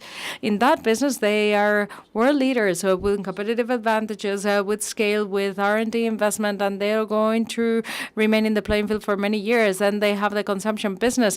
The market, they're paying that of the multiple of 15, 30 times EBITDA. And this is a company, a business in which the company is not listed. In the pharma business, they had an issue. They lost the patent for a product, but they will get it back. So we think that the outlook is quite good for the future years. John is saying that, if possible, he would like you to touch on Cobas concentrates, especially talking about fair value. We never talk about that very much, and they always say that it does reflect the best investment ideas. And he wanted to know whether the minimum contribution level could potentially be lower than 20,000 euros. We could talk about the fund and we could advertise it, but basically one can imagine that the portfolio has an amalgamation of the main stocks of the international portfolio and the Iberian portfolio. It's a grouping of 60, 70 stocks. That's the criteria. What is it that we try and do? We try, but we don't always get it right, to get the stocks in which we think there is some sort of catalyst to close the gap between value and price relatively fast. Sometimes we got it right, such as Goller. Last year, everything was relatively fast, and the investment was also considered important. And we try to do this with different stocks to stick to convincing stocks, stocks that we like, and for which we see that something could happen in the relatively short term compared to others that we have in our portfolio and for which we are more agnostic. But then there's surprises like that of Catalana Occidente, something that was unfathomable, something that was always a boring company and that has been subject to a takeover bid. That was, not to say the least, unexpected. And Carlos, what do you say about that minimum? Is that the legal minimum? Can we reduce it? There has been a change in the law, and it says that they can be modified up to 10,000 euros, even though the initial investment is 10,000 euros, and then the additional investment is 20,000. If we modify our leaflets, that could be possible. Maybe we can think about it. Let's compare pros and cons, and we'll think about it. Good afternoon. We would like to know how in the team you avoid a confirmation bias for those stocks that you actually like. Thank you very much and good evening. I think that the best way to go about this is by saying the truth, and I think we all speak our minds. I do. What about you guys? We try to do it, yes. At the end of the day, working as part of a team is helpful because it's easier to fall in love with the companies that you follow closely and to have that confirmation bias. But decisions are made jointly, and we have periodical meetings to discuss our ideas, and everybody shares their position. And I think that's the best way to tackle it, because when you just have yourself, it's complicated to avoid the confirmation bias because it's something inherent to human psychology. But we are quite a varied team, and I think that's helpful. And we're quite tough in our meetings, aren't we? We're quite harsh. Well, and the reality is that everything is put out to a vote. Also, because when we talk about the objective value of a company, we all have access to the calculations behind that. So we can analyze it step by step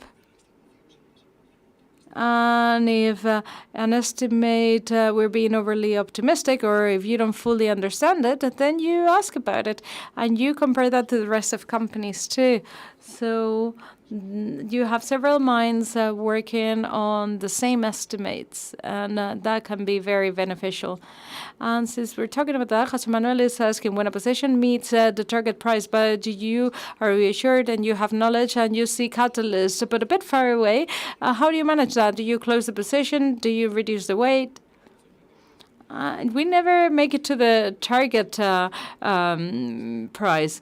We have explained that, but we discuss the sales pace, something that we discussed for Babcock. When do we decrease the position from 5 to 1? And somebody said that before. That's an art. It's not scientific, because you need to put into the mix the fact that the gap is reducing to the reference value, to our value, and it's just likely for there to be an increase when it's getting close to PR 15.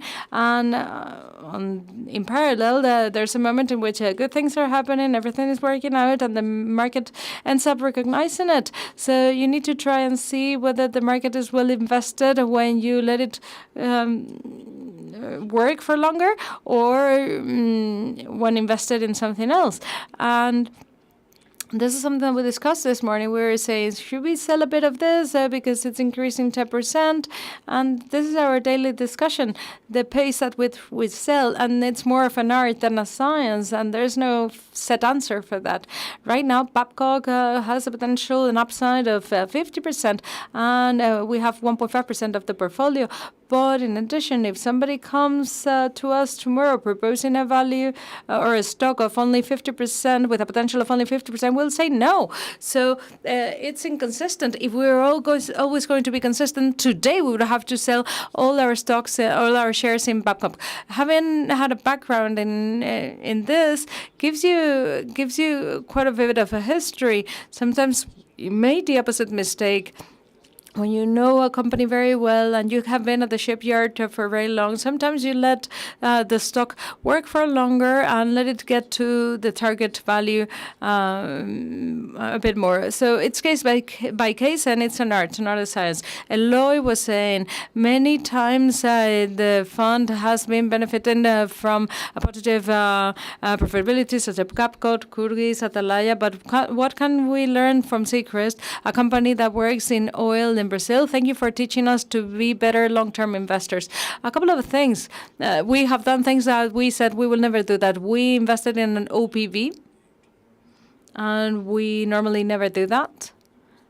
We say that to people, but in this case, we had oil and people that were invested in oil and recommended this to us, and we invested in this company, and everything went wrong for them. Poor guys. The barrels are there, and the tankers are there, but the thing is that it was someone with not that much experience. We didn't realize that the management team wasn't that good, so there was a series of mistakes in place there. It's always essential to bear this in mind when you invest in a new company with too much marketing. We always try to avoid that, but we were weak that time. I don't know. If I may add, a few things that we have learned from Seacrest is something that we were already doing in the past, and it has to do with weights. Seacrest worked out wrong. The weight was 1%, and you can get back from that very easily. This is why we have a diverse portfolio with 9 companies and reduced prices, because things may happen. And as Paco said here, we fail to see the lack of quality in the management team. But if it's 5%, it hurts your portfolio. But if the weight is only 1%, then it doesn't harm you that much. And there was precisely another question about how and when do you detect an investment mistake when the situations arise. It's actually a process. It's not the next day when you realize that you got it wrong. It's precisely over a process, and you start seeing that things are not working out as you expected. And this was a mistake that we made. But in the last 3-4 years, we have made practically no mistakes. It was something progressive. Scott Fitzgerald said, "How do you go bankrupt?" Well, very slowly, and then it's sudden. So this is how it happened. Vicente is asking us about Organon. This company has hit the headlines in the last few days, and in the last results, we've seen an income decrease, and their dividend has been sharply reduced. Is there some sort of red flag about this company? Do you stick to the previous investment thesis, or are you reviewing it? Thank you, and congratulations for the excellent job that you're doing. Thank you for the question. Organon, for those of you that don't know, it is a pharma company, and we have 30 basis points in our international fund. Last year, when we were invested, actually somebody asked before about when we review our thesis. We were invested in this company, and the company focus was women's health. Over the course of the year, they announced an acquisition of 900 million that was going to take them to something different. It was actually the world of dermatology, and we're acquainted with that because of Almiral. So they were leaving behind the core, and they were going to make an important investment into something different. It can be good or bad, but it was different to the strategy that they had announced that they were going to follow. So that sparked some doubts. And in addition, when companies report the results, they talk about the EBITDA and the adjusted EBITDA, and they start making one-off adjustments, and those one-off adjustments became greater, and they took that away from the adjusted EBITDA. So that also cast a doubt. So last year, we reduced our position partly, and as a consequence from this acquisition that they made has stemmed reduction in dividend, and this is what has materialized this year. Therefore, the shares have dropped. We are revisiting our thesis, and it's true that last year they were at 20, now they're at 9, and they are listed at 3 times their cash flow. So we have to balance out pros and cons. We need to see whether the consistency of what they wanted to, what they said they were going to do compared to the potential value, if it's worthwhile. And sometimes we hear these things and we take action. According to our thesis, we think that a company should perform in a way according to the strategy that they announced. But if they change that, we have the opportunity to determine whether we want to reduce our exposure. And this is what we did for this company. And now to complement that, talking about pharmas, we talked about Bayer before. Well, for the rest of pharmas, what we did last year was Teva, for instance, and we reduced our position. But this year, there was a doubt about the evolution of the margins, and we reinvested in the company because our conviction is greater. And the other company was Fresenius. It's increased by 70% in the last 12 months, and we sold our position because the potential has decreased. About Organon, we must say that it amounts to 0.4% of the portfolio, so our position is relatively small. Our doubt now is whether we should buy back and increase our position to 1%. We're talking about very small positions. Are you considering looking for more companies in China? Because it seems clear that it's becoming increasingly important in world economy, and valuations are cheaper in general. Would you consider the macro change that is leaning towards China? For instance, the emerging automotive industry in China is catching up with us. I'm glad to hear the question. This is precisely what we're doing in the last 2 years. In CKH and CKA, we have been investing in that. We're talking about 5.5% of the international fund. We have invested in other companies that we cannot disclose that have a lower weight, but it's an additional 2%, I'd say, roughly. 7% is with companies in Hong Kong, 7-8%, and they have business with China. And we are indeed working on that. And we have been very positive regarding China in the last few years, undoubtedly, without a shadow of a doubt, when China has been clearly over-criticized, and they were talking now about subsidies, and they were talking about the negative real estate situation, but we were trying to make the best of the decrease in stock prices, because what happens there is that they work a lot, they save a lot, and thanks to that, they're making it through, and they're going to exceed us right, left, and center, and over the top with drones. Minko se ha movido de Shanghái a Singapur. By the way, Nico now has moved to Singapore, so he lives there now. Fit from China's growth. Yeah. Yeah, I think the most. And if we have invested more in China or not? Yeah. Well, for one, I think for a long time we have been trying to invest in company that has business in China or they benefit from the growth of China. In this case, energy is a good approximate because the growth of economy of everything, you really need a lot of energy, and then China is not exceptional. So I think energy is one angle for that, and the other one is we do always try to look for a company from everywhere in the world. And since I was based in China, I have been looking at the stocks there, but even the stock market was cheap, but there's good company and bad company. You have some company like a bank, real estate, that is very difficult to understand. Is now not our philosophy to invest in. We end up not investing in it. And they are very good company that with brain power, with technology, etc., but they never cheap. So we always pay attention, not only for the competition perspective, but for investment perspective. But in China, we haven't find, in the history, we haven't invested too much. But in Hong Kong, we do find some investment, like CKH we present last year. We have other related to real estate. We have some family business that export globally, based in China, listed in Hong Kong, etc. So yeah, that's my comment. Bien, bueno, seguimos That's roughly what I mentioned. He is following China, Chinese companies, but also because China's growth boosts the growth of other industries like the oil industry and the global growth. And it helps us to know what's going on in China and the United States. And we're also analyzing companies and new companies. And we have indeed introduced in our portfolio several Chinese companies in the last 2 years, indeed, quite clearly.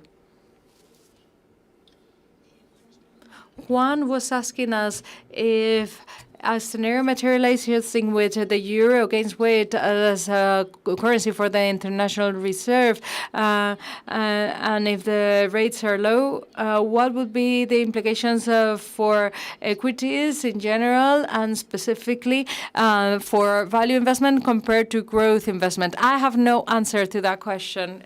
Does anyone there? It's a very difficult one. I would be surprised if in the international arena, with a doubt at 100% and zero growth, I would be surprised if it became a global reference. I would be surprised if that assumption were to crystallize, rather the opposite. You talked about the Grifols in your presentation. There's several questions about them. I have the question from my tour here. You maintain Grifols in the Iberian portfolio, so I considered that you have trust on the majority shareholders and the managers. So my question is, why do you trust Grifols? Vicente, go for it. Okay, I'll reply this one. This one is a difficult one. The company's thesis is that they continue to be a growth company with a business model in which, three players control the plasma market at the global level. It's 70%. There's entry barriers to a certain extent to this business. And all the noise and all the problems that have emerged in the last months are improving the way we see it. And I encourage you to take a look at the results of 2023, 2024, and the first quarter of 2025 we've just published yesterday. They have increased their revenue in double digit every year, EBITDA by 20%, and the cash flow, which was one of the problems because the company actually has more debt than we like to have. The company is starting to generate cash flow. So we see the cash flow of the last 12 months and we exclude the acquisitions that they're making, that's 200, 300 million, and deleveraging is happening. And we are at EBITDA debt ratios that are more reasonable. So the business model is a business model that we like, and they have growth. If you look at the company in 2004, it was a 400 million company. Now they're selling more than 7 billion. EBITDA was 80, and now it's 1.8.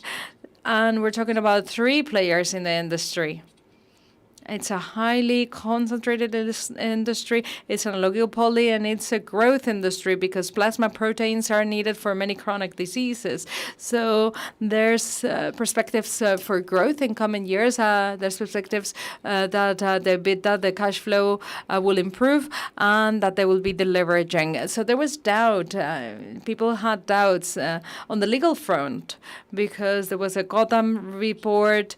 This has been checked by 2 independent auditors. A regulator has looked into it. The company has issued there. If there was a problem, people wouldn't buy debt from them.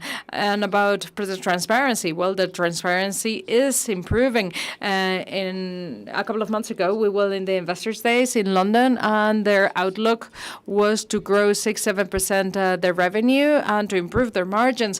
And then about corporate governance, there we see that there has also been an improvement. They have hired professionals like the CEO, Nacho Avia, and the experience and the track record is really good. And the CFO is new too. In the board, there's more independent directors than relatives. So the balance has been reset. Actually, the takeover bid that Brookfield wanted to launch was rejected by the board because the price was not interesting to them. They were standing for the interest of minority shareholders. There's been improvements. There are things that need to improve. The cash flow needs to improve, and the cash flow of the company also needs to improve. There's been a substantial improvement, and share prices have decreased by 30-40%. So there is an imbalance between the fundamentals and the company's evolution and the reality of what's actually happening. So this is why we stick to the thesis for that company. And I'd also like to say that some things may go wrong. We may be mistaken when we do our company valuations. We always try to have a conservative approach, and in a conservative case, we should make good money with this company because we have been progressively buying as they fell and as the prices were lower. So even if negative things happen, then the impact should be positive in the long run for the company. David was writing first and foremost as a teacher. I highly value the job that you do to disseminate this contest, and I encourage my students to follow the conference from their homes. So a heartfelt thank. I'd like you to talk about the outlook for Técnicas Unidas. For 2026, they say that they will have more than 5 billion in sales with an EBIT margin above 5%. Do you think that that is feasible? Yes. We see that as feasible. We went to Abu Dhabi last year, Juan and myself, and they convinced us. They took us on a helicopter trip. It was 50 degrees, and then in the presentation, we couldn't even stand. We didn't have enough strength. No, we see that that's feasible. It's one of the main contributors, and it has a significant weight in the Iberian portfolio and in the selection portfolio because we do think that the mid-term outlook is quite good. And this is what they're saying about 2026. We're more prudent about what they said in their strategic plan before 2028. They were saying that they're going to be above 5 billion in sales and 8% in margins. We're more cautious than they are, but there's no reason to think that they won't be successful, that they won't achieve this. And we must say that too. What do you think of the media industry, taking into account the profound disruption that they have in their main funding industry, which is the advertising industry? That's very complicated. The audiovisual industry is undergoing a moment of change, and we said before that sometimes it's difficult to foresee where the disruption is going to come from. And indeed, this is a very clear example. We don't really know how the media business will react, how this will evolve in coming years. We're exposed to Vocento in press. This is the value part of Vocento. The value part of Vocento relates to other things rather than the print press. But it's complicated to invest in the media industry right now. And also, stock prices start to reflect this. Both agencies, as much as audiovisual companies, are there at more attractive prices than 10 years ago. But right now, we're not getting involved with that. Marcos was saying, after 7 years as investee, hearing you say that the ROCE of the stocks that are in the international fund exceeds 30%, I don't see the value of ROCE in the liquidation value or of the stock. If that is the annual returns on the invested capital, why is this happening? Well, because sometimes share price takes some time to reflect that value, and we're in that process. The process is not over. Normally, that 30% should be reflected on returns. It is true. There have been some mistakes along the way. That is true, and that makes comparisons difficult. But normally, this should be reflected on stock prices, and that's what we hope. Okay. What's your outlook for energy with low oil prices and the newly announced contract for Golar in LNG and the impact that this has on the current stock price? I may answer this question.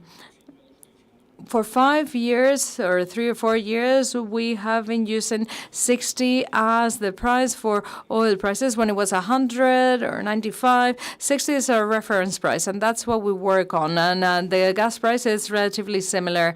For Golar, we practically have no exposure for oil prices or gas prices, and this is why our exposure was so relevant. It was 8% of the portfolio, because it was subject to long-term contracts related to infrastructure that are 10 or 15-year contracts, and that's what we liked about it, and this remains the same. Now they have just landed a couple of contracts in Argentina, a country that is improving a lot, providing more certainty than in the past. And normally, these contracts will also have an impact on the share price, even though part of the share price already reflects this, and it's quite evident. And I think that we will continue in this direction. They have 3 interesting contracts that they will be enjoying for the next 20 years. And in 1 year time, they will land an additional contract. And that being said, the revaluation potential continues to be enough for us to hold 5% of the portfolio with Golar, which is what we have right now. But at the end of the day, we cannot love or hate any companies. Even though Golar made us earn a lot of money in the last years, the attraction to the company, the bond to the company is non-existent, in the sense that if we have to sell because the share price increases, we will sell. It's about value and price, just like with any other company. It's like we mentioned when we talked about Babcock. We know the business, we know the company. We have been very much involved in the last 5 years, but that's all. And we will continue to sell at the pace that we have to sell. And this is one of our internal discussions, at what pace do we sell Golar shares in particular. So it's about value and price, just like for any other company. Have you ever considered do a fund that distribute dividends? No, never. Because any investor, and we know investors who every month they get a scheduled reimbursement and they get their own dividends. You can organize yourself your own dividends, and in fact we have customers who have organized themselves like that. But why obliging everyone to pay a tax when only a few of them need it? If you need it, you will have to pay the tax, and that's just about it. We have already had 2 hours of conference. Maybe I can ask the final 2 questions, and they are somewhat different. Someone here at the audience, they've asking you how you live the day of the big blackout. I was on my way home, so I was extremely lucky because I could spend it at home. We were okay. We did things okay. I don't know why, but we were able to even do some sales in and some purchases in the afternoon. I don't know if we had generators or why, but it worked. And the last question about the names in the group, Grupo Santa Comba, and so on and so forth. I had family in Santa Comba. There is a big Galician sentiment in Francisco when choosing the names of the companies of the group, of the holding group. Yes, it's obvious. They are all places near Ferrol. So obviously, yes, I have a tremendous Galicia sentiment. So we're going to leave it at this. Thank you, Carlos. Thank you, everyone, and we'll see you next year.